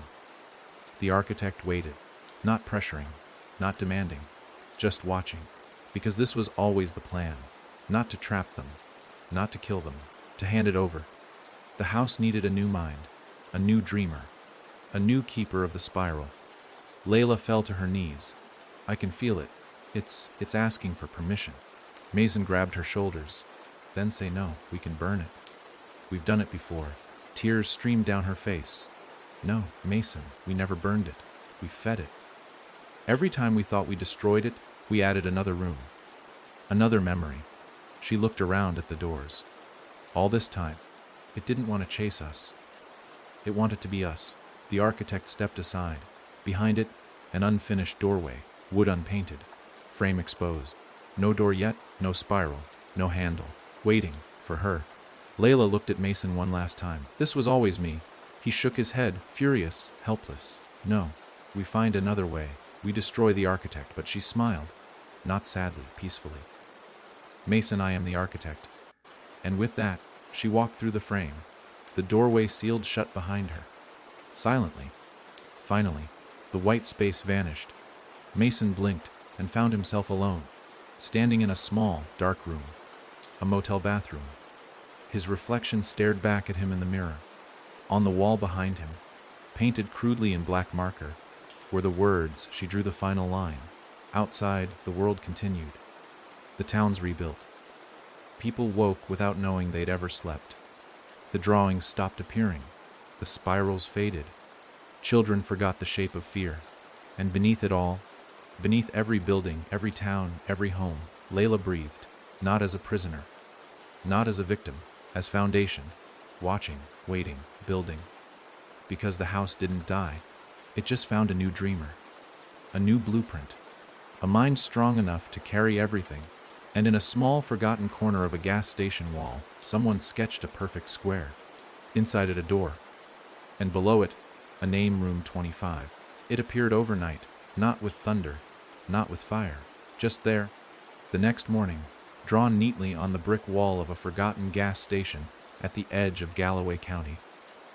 A perfect black square, hand-drawn with ink that hadn't dripped, smudged, or cracked. Inside it, a door, not open, not closed, just drawn, too precise to be a vandal's work, too calm to be threatening. Beneath it, scrawled in tight, jagged handwriting, Room 25. The gas station owner, a woman named Dee, thought nothing of it at first. Kids, probably. Art freaks. God knew this town didn't have much else to offer. She ignored it. But by that evening, customers began commenting. "That door you painted looks real weird," one said. "Did you know it's humming?" asked another. Dee went outside after closing and pressed her palm to the wall. It was faint, but it was there. A thrum, barely audible, beating from inside brick. She got a sledgehammer. She never came back inside. Mason had been dreaming of the white room for weeks now. Not the architect. Not Layla. Just the table, the scroll, and the whisper. Draw the return. He didn't know what it meant. Didn't want to know. Layla was gone. Gone and not gone. Absorbed, inhabited, folded into the design. He had wandered since then, town to town, room to room, chasing silence, craving forgetfulness. But it never lasted. There were always signs. People muttering in spirals. Mirrors with reflections that blinked half a second too late. Rooms with no exits that appeared in buildings he'd never entered. The house had gone quiet, but the echo remained. And now it had whispered again, not in a dream, in the real world. A letter slipped under his motel door, unmarked, plain, damp with sweat. Inside, a photograph, the gas station, the wall, the door, and below it, written in the same uneven hand he'd seen etched into blood, soaked floorboards back in room 13, it opened. Come alone. He arrived just past sunset. The station stood isolated against a burnt, orange sky, humming low and steady. The place had been abandoned. Dee's truck sat idle, keys in the ignition, door wide open, untouched for days. The air smelled wrong, like burnt wires and pencil shavings. Mason walked the perimeter. Nothing unusual except the wall. The drawing had changed. It was no longer just a door. Now the frame had depth, a faint perspective, like someone had added shading to give it dimension. He leaned in. The wall was still flat, but his eyes didn't agree. His body told him there was a hallway beyond the brick. A long one, dark, stale, calling. He pressed his hand against the square and felt wood grain. His chest seized. Then the door opened. Not out, not in, just away. The brick peeled into itself, forming a tunnel that didn't belong. Mason knew he should run. But the whisper came again, sliding beneath his skull like a cold hand. She's still drawing. The hallway was short. Too short. He stepped through expecting miles of endless dark. But it opened immediately into a room that made him stop breathing. It was his old apartment. Not a replica. Not a memory. The exact one. Right down to the water stain on the ceiling and the broken lamp cord he always meant to fix. Everything was perfect. Too perfect. He turned around. The door was gone. Of course. He sat on the edge of the couch, heart pounding. Layla had never been here. Not once. So why did he hear her laugh in the kitchen? He stood, walked slowly toward the noise. Found no one. But on the table a single page. Half drawn. A layout. A room with 5 windows and no walls. Just floating panes. The page trembled as he picked it up. And then the lights went out. All at once. No sound. Just darkness. Complete. He turned. Behind him the door. Back again. Now labeled 25A, he opened it. And stepped into a hospital. Not a real one. A dream's idea of a hospital. Empty halls. Fluorescent lights flickering at half-life. Everything painted in that sickly green from old horror films. A voice called out from far down the corridor. Muffled. Pain. Please, don't draw me again. He ran toward it. His footsteps echoed too long, like they didn't belong to his body anymore. The hallway turned, and there, sitting slumped against a door labeled 25B, was a woman, not Layla, but close, older, tired. Her arms were covered in spirals drawn with a pen, over and over again, until the ink had run out and the lines had dug into her skin. She looked up at him with hollow eyes. "You're the one from the other rooms," she whispered. "You came back." "I'm looking for someone," Mason said. "Her name is Layla. She became part of the house." The woman flinched at the word house. "There is no house anymore," she said. "Just rooms. Rooms that remember. And they want out. They want builders." She handed him a folded slip of paper. He opened it. It was blank. Then, slowly, one word appeared in red ink, rewrite. The woman stood, walked through the door marked 25B, and vanished. He stared at the page. The red word blood. It bled down into a sketch of a key. Simple. Old. Handmade. When he looked up, the hallway was gone. He was back in the white room. The table was in front of him again. And this time, the architect was not alone. Beside it stood Layla, or what she had become. She wore no face, no form. She was a figure stitched together from blueprint paper and memory. But her eyes, those were still hers. They glistened, they wept, but not with sorrow. With hope, she placed the scroll in front of him. It unraveled with a snap. The house was there again. But this time, it was missing one final room. An empty square, waiting. Layla's voice echoed softly. "If you draw it, I can come back." He looked at the pencil, at the page, and slowly his hand began to move, drawing the room they met in, the hallway, the mirror, the scream. But this time, when he finished the door, he didn't draw a spiral. He drew a window. And with that, the architect folded in on itself, vanishing like a page being crumpled. Layla collapsed into his arms, alive, real, and the house began to shake, not in anger, in release. Outside the gas station, the square on the wall faded. Brick healed. The humming stopped. Room 25 was sealed. But in its place, beneath the wall, a new sketch appeared. Just one line. No doors, no spirals, just a window, and inside it, a sun, rising. Mason didn't remember falling asleep, but when he opened his eyes, he was already standing. The air around him was warm, unnaturally so, like a closed attic in midsummer. He turned, half expecting to see Layla still beside him, but the space where she should have been was now an endless corridor lined with windows. They stretched on both sides, thousands of them, shoulder, height, spaced perfectly apart, too clean for any dust to have ever touched them. And behind every pane, a different room pulsed like a trapped memory. They weren't reflections. They were moments. His, Layla's, and others. People he didn't know, but somehow still recognized. Each window showed a version of someone he used to be. A child staring into a hole in the backyard. A teenager sketching spirals into a textbook. A man standing in a motel mirror, watching himself blink too slowly. Every single version was framed perfectly in each window, looping the same gesture, over and over, until it became rhythm. Mason stumbled backward. The floor was glass. Beneath it, more rooms, more windows, more Masons. Each layer reflected another life, some beautiful, some broken, and all of them trapped in rooms with no doors. Then he heard her, Layla's voice, not echoing, not spectral, real. "I'm in the last one," she said. "You have to walk until it ends." "But this place," Mason muttered. eyes darting between the never-ending glass. "It's not meant to end." "It will," she answered. "Because I started to draw an ending." He turned and walked. The windows didn't blur, didn't fade. They watched him. One by one, they clicked softly as he passed. Not unlocking, not opening, just acknowledging.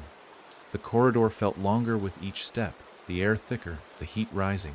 Not fire, but pressure. The sensation that the entire structure had inhaled and was holding its breath. He began to sweat, to stagger. But Layla's voice kept echoing every few feet, calmer, closer. 26 rooms, 26 layers. You're on the threshold now. You can stop this. But every step he took made him feel heavier. Not in his body, in his memory. The windows began to flash quicker now, like strobe lights from old regrets. His voice screaming at her in room 13. The blood on his hands from the pit in Emberley. The moment he left her in the spiral stairwell, telling himself it was for the best. And then he stopped. Because the corridor had ended, not with a door, with a wall, plain white, featureless. No knob, no spiral, nothing. He turned. The hallway was gone. Now just an expanse of white stretching in all directions. But when he looked down, there it was, a hatch. Wooden, etched with a final symbol. Not a spiral, not a square, a circle, broken on one side, like a mouth gasping mid-sentence. He knelt and opened it. Inside was a stairwell, just one step, and then a field. He stepped through. The air smelled of rain. The sky above was soft pink and bruised violet. The sun dipping low over a sea of unbuilt houses. Frames still raw, planks still breathing.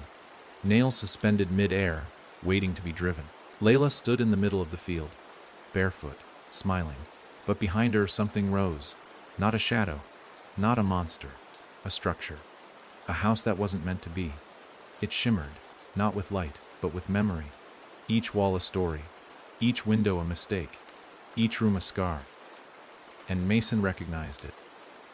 It was the house he'd drawn when he was 7. A drawing he didn't even remember until now. Found folded in the back of an old school journal, crude lines, crooked chimney, a small figure standing inside one window alone. He stared, heart hammering. Why is that here? Layla turned, her eyes glassy. Because you were the first one to dream the shape. Mason stumbled back. No, I didn't start this. Yes, she said. You did. I was just a child. And children imagine the most dangerous things. You didn't create the house. You named it, and that was enough. He fell to his knees. The field darkened. Behind them, the house groaned, not in threat, but in longing, as if begging to be remembered completely. Layla knelt beside him, her hand resting on his. Mason, we can end this. For real this time. How? He asked, trembling. By refusing to finish it. The house behind them shuddered. Walls began to collapse. Beams bent backward. Nails unfastened themselves. A storm of light poured from the roof like dust being shaken loose. And one by one, the rooms forgot themselves. They walked away. Together, hand in hand. No more doors. No more rooms. No spirals. Just the dirt beneath their feet and the smell of wet lumber returning to earth. Behind them, the final house withered into air, not with violence, with peace. And when the last wall fell, the sky turned gold. They didn't speak as they reached the edge of the field. They're a sign. Old, worn, blank. Waiting. Mason reached for a marker in his pocket and wrote only one word: closed. As they walked into the woods beyond the field, the wind carried nothing. No echo, no whisper, no memory. Because sometimes the most terrifying thing isn't the house that remembers you. It's the one that finally, mercifully, forgets. For the first time in what felt like years, Mason and Layla woke up to silence. No humming in the walls, no pulse beneath their feet, no hidden lines pressing from beneath the surface of their thoughts. Just sunlight bleeding in through the motel window, too golden to be real, and the faint scent of dust and rain on dry pavement. Layla stirred beside him, her fingers curling instinctively around his wrist, like she feared he might disappear if she didn't anchor him to the now. He didn't move. He wasn't ready to test the calm. They sat on the edge of the bed for a long time, saying nothing, staring at the thin beam of sunlight slicing through the curtain. The motel room was unremarkable. Green carpet, wooden dresser, television bolted into the wall. But it was quiet, and for people like them, quiet had become its own miracle. Layla stood first. She crossed to the mirror and froze. Mason was at her side before she spoke. Her voice was low, barely audible. "It's cracked." He frowned. "It's old. Could have been like that when we got here." But he didn't believe it. Neither did she. Because the crack was too familiar. Too deliberate. A thin fracture that curled in a spiral at the bottom right corner, as though a memory had leaned too hard against the glass and left part of itself behind. Layla touched it. Nothing happened. But inside them both, something twisted.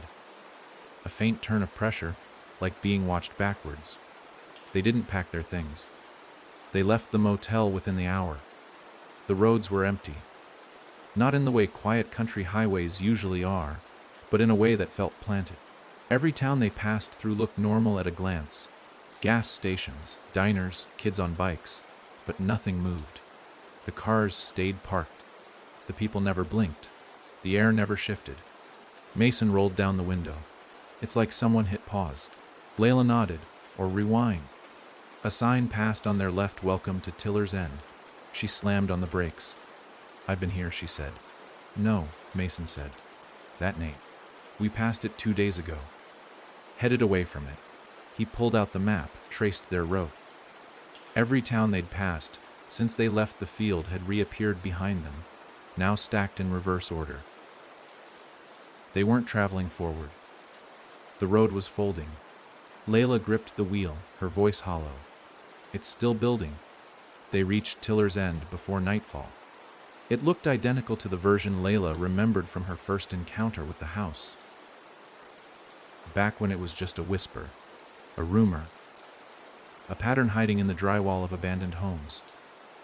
The town square still had the cracked fountain, the crooked benches, the boarded-up ice cream shop with spiral graffiti scrawled into the plywood. But something was off. The layout was wrong. The streets were too short. The alleys ended in brick walls that pulsed like held breath. And at the center of the town stood a house, newly built. Still wrapped in scaffolding. Still wet with paint. Identical to the one from Mason's childhood drawing. The house that should have never existed. He stared at it, heart in his throat. "We buried this." "No," Layla said. "We tried. But we didn't erase it." They approached slowly. Each step made the world around them dim slightly, like the air was tightening its grip. The front yard had no grass, just paper. Sheets of paper stapled into dirt, floor plans, pages from notebooks, pages from dreams. The front door was open. Inside, silence, no creaks, no moans, no heartbeat, just anticipation. They stepped into the foyer. The moment their feet touched the floor, the door vanished behind them, folded into the wall like it had never existed. Mason reached for the wall, but it was smooth, seamless, cold. Layla's hands trembled. "This is a blueprint," she whispered. "We're inside one." The walls shifted slightly as she spoke, adjusting, flexing to match the emotion in her voice. A hallway stretched ahead. It wasn't long, but it didn't end. Mason turned to her. "This is the last one." "It has to be." Layla didn't respond, because something was moving toward them from the far end of the hallway. Not a shadow, not a shape, but static. A smear of light and motion that wasn't walking. It was repeating. A figure stuck in a loop, flickering forward like a corrupted tape. Mason stepped in front of Layla instinctively. The figure sharpened, not a monster, not a stranger, but him, younger, alone, and behind that version, hundreds more, all Mason, all at different ages, all trapped, some screaming, some smiling, some sketching spirals into the floor with their fingernails. Layla's voice cracked. "They're drafts." "What?" "Every version of you that the house tested. The ones who didn't finish. The ones who drew wrong." The hallway filled with whispers now, dozens of Masons murmuring to themselves, to each other, to him. She left. "You stayed?" You built the door too soon. You didn't close it. Mason staggered back. They're me. Layla grabbed his arm. No, Mason. They're not you anymore. You're the one who kept going. You're the one who drew the window. They're echoes. The house is trying to overwrite you. The Masons advanced.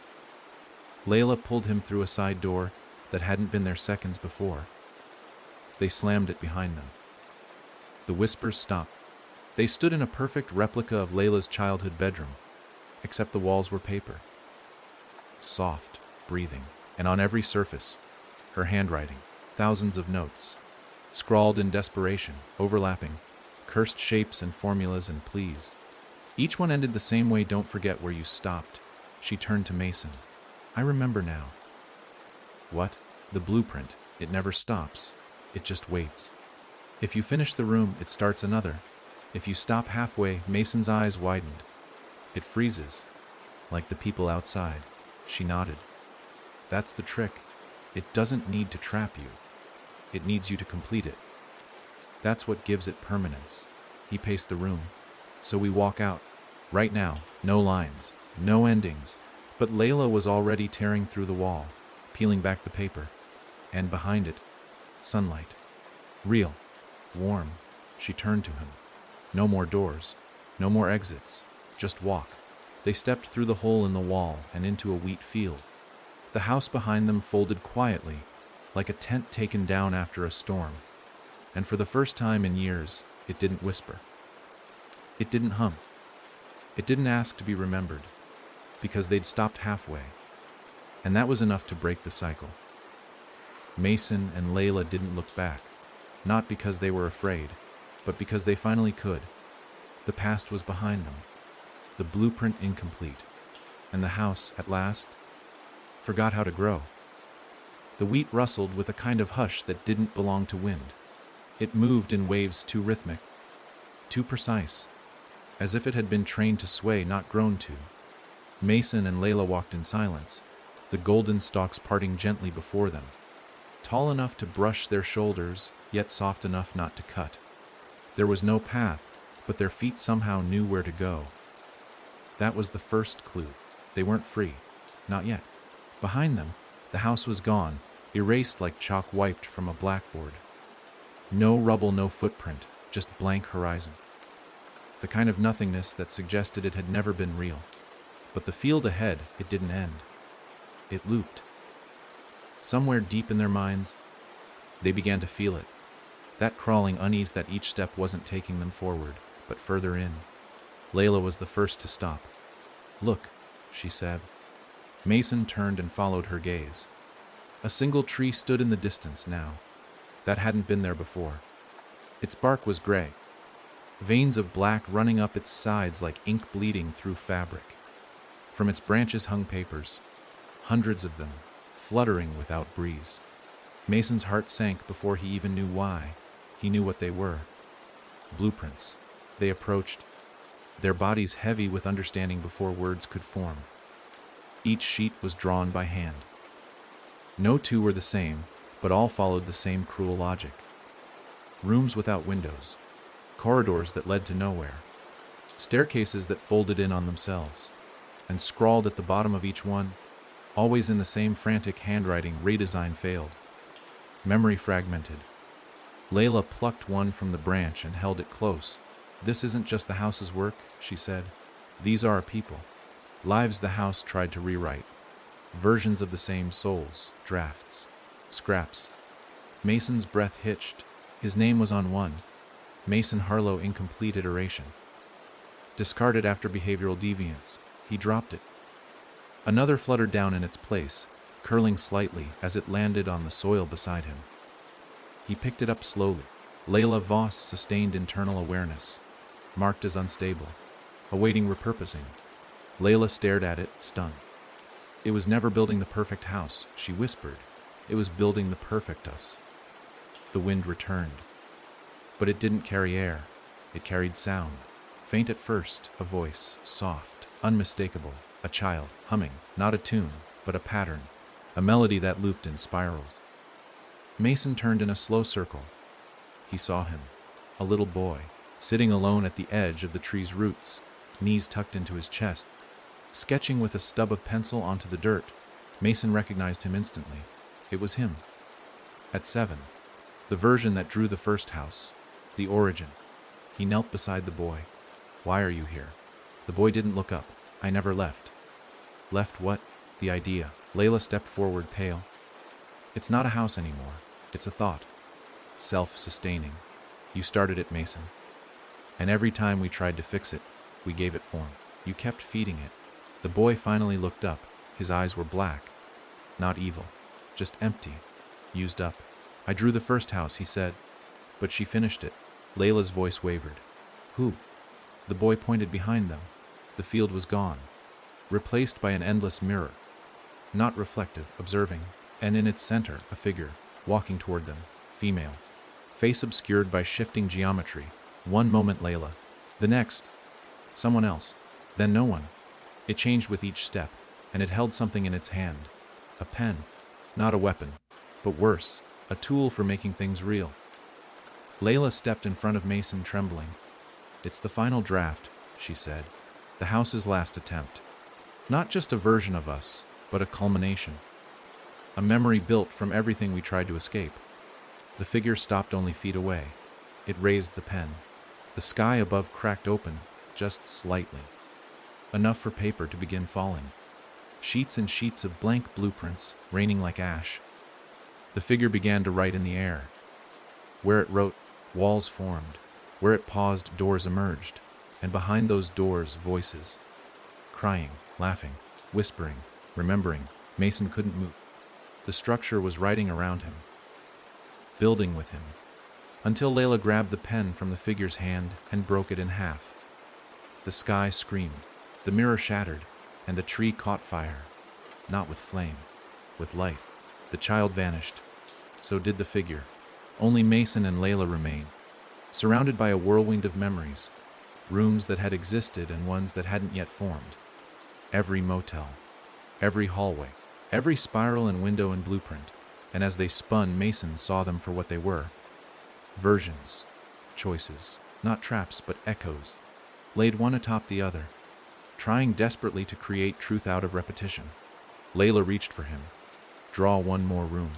"No," he said, "we end it." "We can't," she whispered, "but we can redefine it.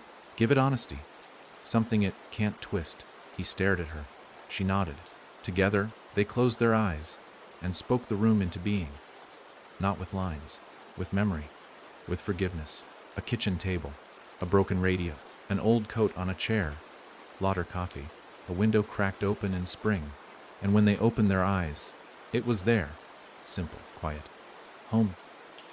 The fire stopped, the mirrors melted, and all around them the field breathed in relief, because for the first time, someone had written the house with love, not fear. The tree still stood, blackened, scarred, but still. Mason carved one word into its trunk before they left, enough. And this time, when they stepped away from it, the world didn't shift. It stayed. Firm. Real. Waiting for no one. Because some stories don't need to be rewritten. Some stories just need to be left behind. They didn't speak as they walked away from the burning tree, hand in hand. The silence between them deeper than the quiet of a world trying to remember itself. Not the awkward silence of grief or fear, but the kind that comes when two people have seen the very blueprint of their souls. Torn, twisted, and redrawn, and decided to step beyond the page anyway. Mason could feel it in his chest, a strange stillness where tension had lived for so long. But the quiet didn't bring peace. Not entirely. Because something still pressed at the edge of his thoughts, the way thunder trembles before a storm. The field stretched ahead, golden once more, unbroken. The sky above was darker than it should have been, the sun too large, sitting low like it had been drawn closer just to watch them walk. And somewhere behind them, that scarred tree still stood. It didn't burn anymore, but Mason knew it hadn't stopped changing. Fire or not, it was still writing, still absorbing. Because ideas don't die when you say enough. They only sleep. He had carved the word into its trunk like it was a gravestone. But gravestones mark beginnings too, sometimes. The start of forgetting. Layla stopped. Mason. Her voice was barely a whisper, but it cracked the stillness like a scream. He turned and saw it, a door. Right there in the middle of the field. Free, standing. No frame, no hinges, no house. Just a tall, black rectangle standing upright, casting no shadow. And there was no number this time, no spiral, no name. But Mason didn't need those things to understand what it was. The final door. Or maybe the first. She stepped toward it slowly. Do you feel that? He did. Not fear, not dread.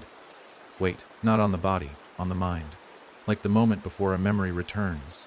Unwanted, uninvited, but undeniable. I think this is where it all starts, she said. Not the house. Not the drawing. Us. He moved to her side, and they stood before the door together. No sound came from it, no hum, no breath. But the field behind them had gone utterly still. Even the air refused to stir. He reached for the knob, expecting it to be warm, maybe burning, like every other door had been before it. But it was cold, freezing, the cold of untouched time. Do we open it? He asked. Layla didn't answer with words. She placed her hand over his. They turned the knob together. The world did not explode. The ground did not shake. The door opened inward, into blackness so complete it made Mason's knees lock. Not from fear, from recognition. He'd been here, not physically, but in dreams, in flashes, in the incomplete moments between rooms. This was the space between versions, between truths, a hallway where choices collapsed and bled together until no one remembered who they were. Mason stepped through first, then Layla, and the door vanished behind them. As always, the darkness whispered in their ears. Not words, not threats, just pressure. It pulled them gently, like a tide that didn't need permission. And then, there was light. A pinprick, growing. Until they were standing not in a void, but in a small, quiet room carpeted in red, one chair, one table, and a typewriter, old, clunky, familiar, because it was his. The one he hadn't touched since he was 15. Since he tried writing stories to distract himself from the shape that kept appearing in his dreams. The house, Layla gasped. Beside the table sat a mirror. In it, they weren't themselves. Not exactly. They were younger, cleaner, not broken, not weathered. The versions that might have been, had they never opened that first door. Mason looked at the typewriter. Its ribbon was fresh, the paper white. But the keys were already pressed. He leaned closer. The page bore a single line. You may start again. Layla touched his arm. This is it. He nodded. They both knew. This wasn't a test. This wasn't a trap. It was a choice. The house, whatever it had become, had nothing left to feed on. Its walls had collapsed inward. Its memory was unspooling. But the idea of it, the spark that had started everything, still flickered here. Waiting, not demanding, just offering. Mason sat down. His fingers hovered above the keys. I could write something else, he said. Something true. Layla smiled. Or something kind. He looked at her. The woman who had been rooms and mirrors and spirals and whispers, and more than a person should ever have to be. And yet, here she was. Home. Real. He typed the first word, then the second, and the third. Nothing supernatural. Nothing strange. Just a beginning. They walked away from the room not knowing if the door had closed behind them or disappeared entirely. It didn't matter. They didn't look back. The wheat field was gone. Now trees. Real trees. Oaks. Pines. Sunlight filtered through them, and dust danced in the air like tiny ghosts. But there were no whispers. No spirals. No cracks in reality. Just a path. And the crunch of leaves beneath their feet. They didn't speak until they reached the end of the trail and saw a road. A simple one. 2 lanes. A faded sign pointing toward towns with names they didn't recognize. Not haunted. Not rewritten. Just new. Layla looked at him and smiled. Not like someone who had escaped, but like someone who had returned. They didn't need to say anything else. They crossed the road together, and the world didn't change, because for once they didn't need it to. They were enough. And the story, was finally theirs. The towns had no spirals. Mason knew at the moment they stepped past the tree line and saw the first house. A humble two-story painted in dull blue, porch swing creaking gently in the afternoon breeze. Nothing in its shape seemed wrong. No warping of angles, no windows blinking open when no one looked. It was just a house.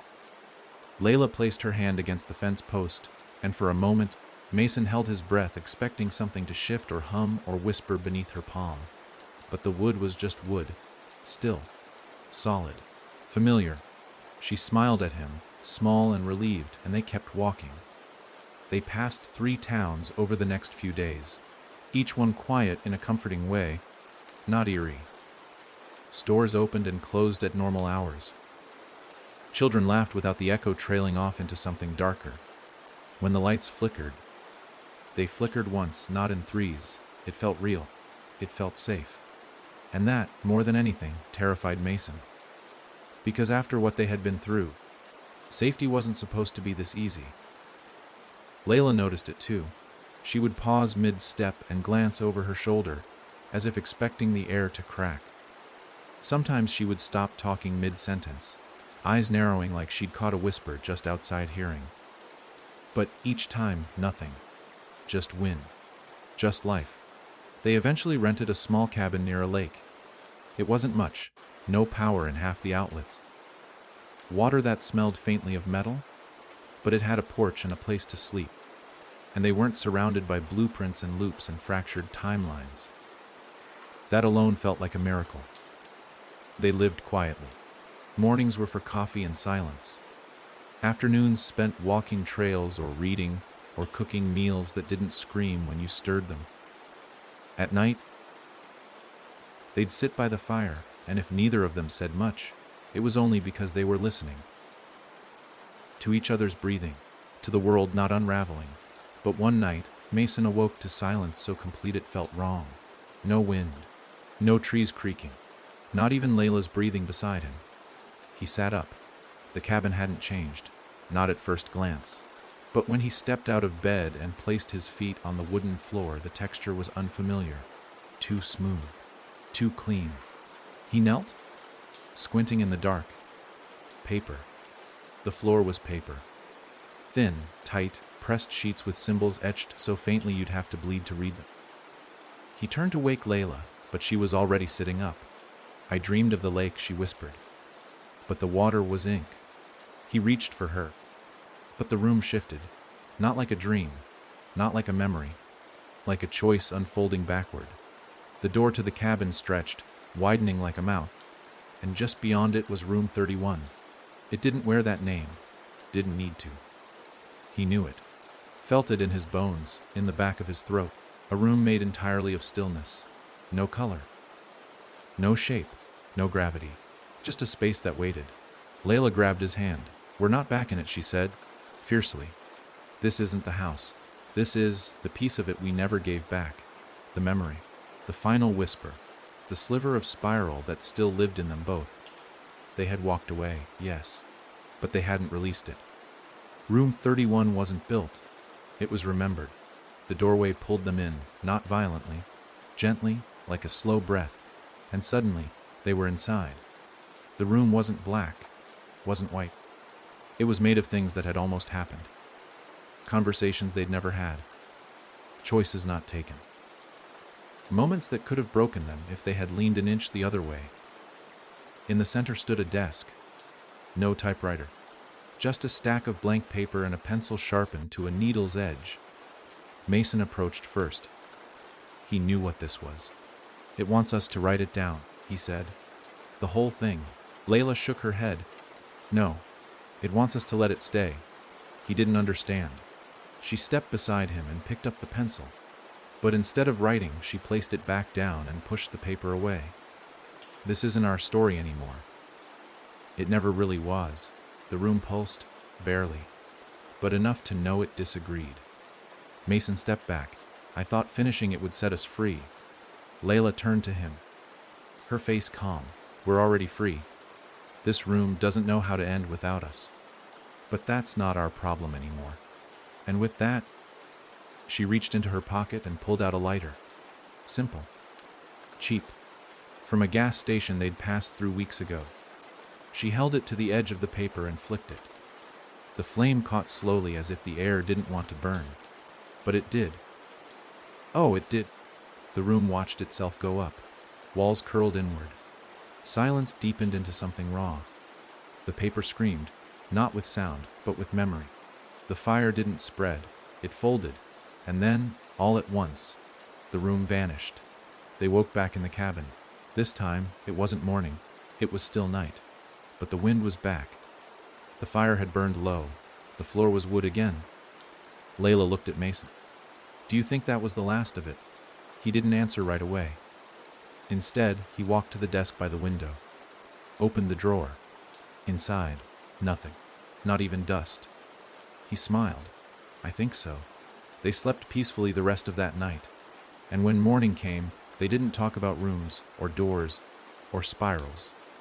Because room 31 had been the final reflection. The quietest echo. And now that it was gone, they could finally speak in full voices again. It started with a name scratched into the side of the cabin. Mason. Not painted. Not carved. Etched. So shallow you could miss it in the daylight. But under moonlight, it shimmered. Layla saw it first. She'd gone outside for firewood, half humming an old tune she couldn't place, when she looked up and saw the letters catching the light like a warning. Not fresh. Not old. It had been there, waiting for the right moment to be noticed. Mason stepped out, rubbing his eyes. He stopped when he saw her frozen in place, hand hovering over the wood. "You wrote this?" she asked, already knowing the answer. He didn't move closer. "No. I never touched that wall." But the letters were his. That looping, almost nervous script. He recognized it the way you recognize an old scar, unpleasant, familiar, yours whether you liked it or not. Layla took a step back. "Why is your name on the outside of the cabin?" That was the question that broke the quiet. Because if the house had been a memory, if room 31 had been a reflection, then this was the player the story turned around and looked back. The next morning, the name was gone. No trace. The wood smooth again. Mason almost convinced himself it had been a trick of light, maybe dust catching in patterns. But that night, a sound woke them. A sharp, deliberate knock. 3 raps on the far wall, the one opposite their bed. Not the door. Not the window, the wall. He flicked on the lamp, and the room was still. Layla sat up beside him. "I heard it too." They waited, breath held tight, but nothing followed. No echo. No whisper. Just the kind of silence that drags its nails across your skin. They both stayed awake until dawn. The cabin changed slowly, like frost creeping across glass.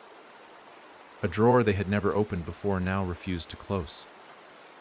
Their reflections in the kettle began to lag, blinking half a second too late. On the 3rd day, the shadows inside the cabin doubled. A second silhouette behind every object, every person. Standing just slightly too far to the left. It was Layla who said it out loud. "It's not building rooms anymore." Mason nodded, eyes on the wall where his name had reappeared. This time deeper, joined by another just beneath it. "Liwile." She looked pale. "What does it want?" He didn't answer, not because he didn't know, but because he did. It wanted a residence. A place not built with bricks or memory, but with names. It wanted to belong. On the 7th night, the cabin door opened on its own. No wind, no footsteps. Just the slow groan of wood giving way to something uninvited. They didn't move. The fire dimmed as if inhaled. And then, the sound came again, knocking, but not on the wall, on the floorboards beneath them. Tap, tap, tap. Mason stood, every inch of his body vibrating with a truth he hadn't said aloud. "This place isn't haunted." Layla looked at him. "No," she said. "It's trying to be." The next day, they left, packed everything they could carry, and walked down the dirt path without looking back. But the name followed them. At the gas station 20 miles out, the bathroom mirror had MH12V scratched faintly in the corner. In the diner, their waitress wore a Namtag, Layla. She smiled too long. Her eyes were too still, and when Mason paid the bill, he found a note tucked beneath the receipt. You lived here. You always will. It didn't matter how far they drove. The world had softened. Like paper left out in the rain. Every building felt slightly replicated, like the original version was somewhere behind them, watching. People stared too long. Road signs flickered between names. Layla looked out the window of the car and whispered, "We let it know us." And that was the core of it. The rooms hadn't been the trap. The house hadn't been the threat. It had been curious. A thing with no shape, trying to understand what it meant to exist. And when Mason wrote the first house, when Layla whispered her fear into the walls, they had invited it to watch, to learn, to mimic. Eventually, they stopped running, found another cabin. This one in a place not on any map, no neighbors, no signs, no scratched names, just wind and trees and the sound of water dripping from pine needles. But the wall still watched. It never moved, never pulsed, never whispered. But sometimes, when the light was low and their backs were turned, it would change. One night, Layla found a sketch pinned to it, crude, childish. A house, a room, 2 stick figures inside. The words above it, "This is what love looks like." She wept, because it wasn't wrong. It had watched them long enough to guess. And maybe, in its own strange way, it had loved them back. Mason sat beside her on the porch. The stars were out. The wall was quiet. And though they knew it could wake again, could twist again, could draw another version of them, tonight it didn't. Tonight it simply existed with them. Not as prison, but as witness. It began with a letter. Folded perfectly in half, slid under the cabin door during the night with no footsteps in the snow, no markings on the envelope, no scent of perfume or old paper. Mason found it just before dawn, when he rose to put more wood in the fire and spotted the corner of it poking through the threshold like a tongue, daring to speak. He crouched there for a long moment, the cabin around him too quiet, as though the walls were listening. Not with malice, with curiosity. He didn't open it right away. Instead, he placed it on the table in the center of the room and sat across from it, staring as though it might unfold on its own. Layla stirred in the bedroom. Her footsteps on the old pine floor felt heavier that morning, like she'd resined from more than sleep. When she saw the letter, she froze. "It's addressed to you," she said softly. "I can feel it." Mason nodded. "But it doesn't have my name on it. Not the one you use now." He knew what she meant. The house name. The one from the blueprints. The one that lived between the versions. He reached for the envelope. It opened too easily, like it had been waiting. Inside was a single page. No ink. The words weren't written. They were pressed, embossed faintly into the paper, like a whisper burned into parchment by memory itself. "Mason, we remember everything you forgot. The unfinished doors, the skipped rooms, the drawings you abandoned before they turned cruel, the versions of Layla you chose not to follow, the one you left behind, the one who stayed when you ran, the one who whispered your name in room 12 and was swallowed whole. We are not angry. We are not whole. But we are many, and we are you."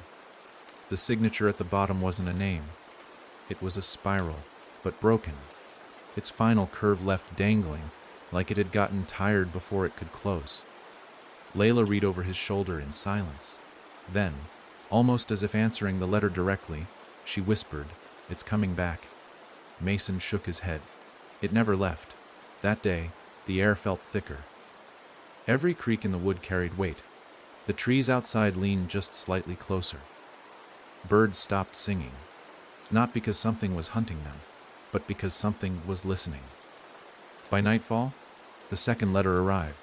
This time on the bed, no envelope, just a note. 4 words we never stopped building. Mason stared at it long enough for the words to sink beneath his skin. Layla took it from his hands, folded it carefully, and slid it into the fireplace. The flame didn't hiss. It sighed. But the message remained. Because when Mason closed his eyes that night, he didn't dream of spirals or staircases. He dreamed of versions.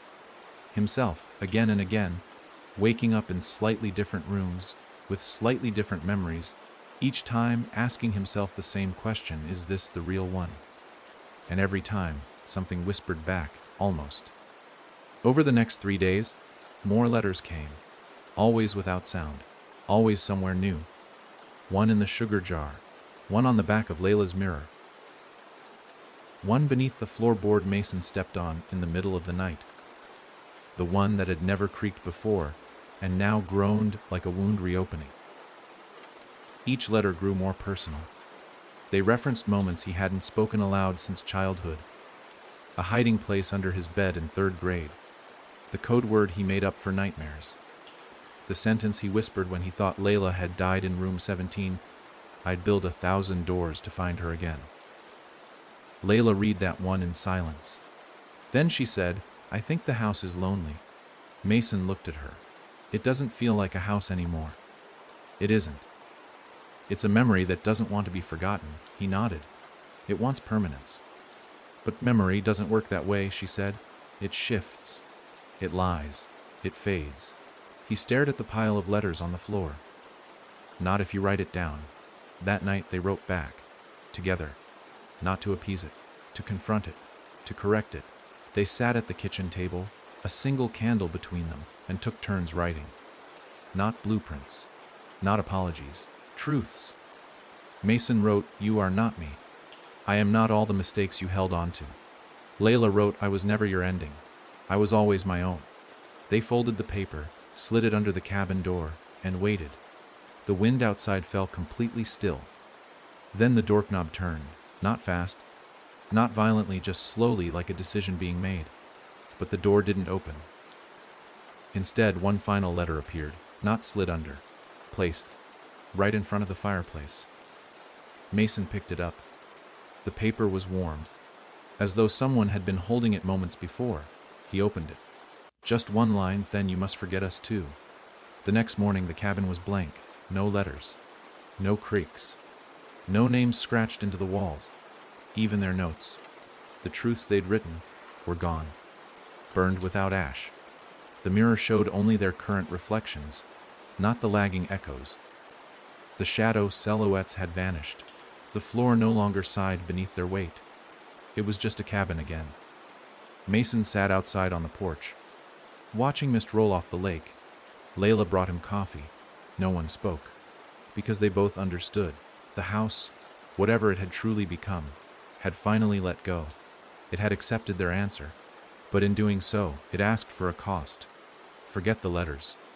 Forget the rooms. Forget its name. Forget its shape. That was the only way to stop building it again. To let the story die with no monument. Later that week, Mason stared at a blank page in his notebook. No spirals. No drawings. Just white space. And though the pencil trembled in his hand, he didn't write anything. Instead, he closed the book and smiled at Layla across the room. "Not this time," he said, and she smiled back, because some memories aren't meant to be stories. Some are just meant to stop. The day began like every other in their quiet, borrowed life. Coffee brewed too slowly. Wind hummed through trees that had grown familiar. The lake sat still, a mirror with no memory of what it once reflected. Mason stepped onto the porch, just as the sun broke over the hills, casting gold across the water. It had been weeks, maybe months, since the last letter, since the last whisper, since the house, or the thing that used to be the house, had tried to speak. It should have felt like peace, but it didn't, because peace, they were learning, doesn't come from the absence of noise. It comes from no longer waiting for it. Inside, Layla folded away their clothes. She had started packing without meaning to, drawn by an itch she couldn't name. The air felt different that morning, lighter, but not in a way that invited comfort, in a way that said ending, as if the world had gently begun turning away from them. When Mason stepped back inside, he found a single sheet of paper on the table. Not theirs, not left by hand, just there. And on it, only this: "You never opened room 0. Layla stared at the note like it was a wound she recognized. Mason didn't speak. He didn't need to. The message wasn't a summons. It wasn't a trap. It was a reminder. They had walked through 31 rooms, shattered their mirrors, set fire to the spirals, even watched the house forget its own name. But this door, room 0, had never been on the blueprint. It wasn't drawn. It wasn't whispered. It had been left out on purpose. Because some doors aren't meant to be opened. They're meant to be avoided. And now it had found its voice. The road was empty as they drove, dirt giving way to gravel, then to cracked pavement with no signs, no mile markers. Just a direction neither of them had chosen, and both of them understood. They didn't speak as the trees grew thinner, replaced by flat land that stretched wide and unbroken. Then, finally, a hill. On top a structure. Not a house, not a building, a frame. 4 beams, 1 floor, no walls. And in the center, a door, black, closed. Mason parked the car and stepped out into silence. The wind had died. Layla followed, her fingers brushing against his. The door waited. It had no handle, no hinges, no markings. But they knew what it was. This wasn't a room like the others. It wasn't made of memory or grief or regret. It was made of everything left behind. All the forgotten drafts, the discarded choices, the versions of them that hadn't survived the house or each other. Mason walked closer. The ground crunched under his feet like ash. Layla stopped short. If we go through, we won't come back. He nodded. I know. She looked at him. Do you want to? He paused, then shook his head. No, the word tasted right. Final, she exhaled. Me neither. And that was when it happened. The door opened, not outward, not inward. It peeled like a curtain, and inside they saw nothing, not void, not shadow, just absence. Not of light or color, but of them. No memories, no echoes, no pain, just stillness, complete, pure, final. They stood at the threshold and made the only choice that ever mattered. They stepped back, turned away, and walked down the hill hand in hand. Behind them, the frame held the door in silence. It did not close. It didn't have to. It had shown them the one thing no room ever had, a way out that wasn't escape. A way out that was refusal. Back at the cabin, everything was still as they left it. But something had changed. The floor didn't sigh. The shadows didn't hesitate. Even the wind felt like it had finally accepted that it couldn't move them anymore. Layla unpacked the bag without a word. Mason lit a fire. They sat down on the porch and watched the lake. The sun began to set, casting red across the water. No letter came. No knock. No hum beneath the floorboards. The house was gone. Not erased. Released. It had offered them a final version of silence. But they had chosen the real one. The imperfect one. The one with creaks and wind and mornings that hurt a little when you wake up. And for the first time in a very long story, they were simply alive together. Unwritten. Whole. And so the house, wherever it drifted now, across paper, across dream, across the lingering corners of imagination, finally stopped building. Because there was no one left inside to remember what it was for.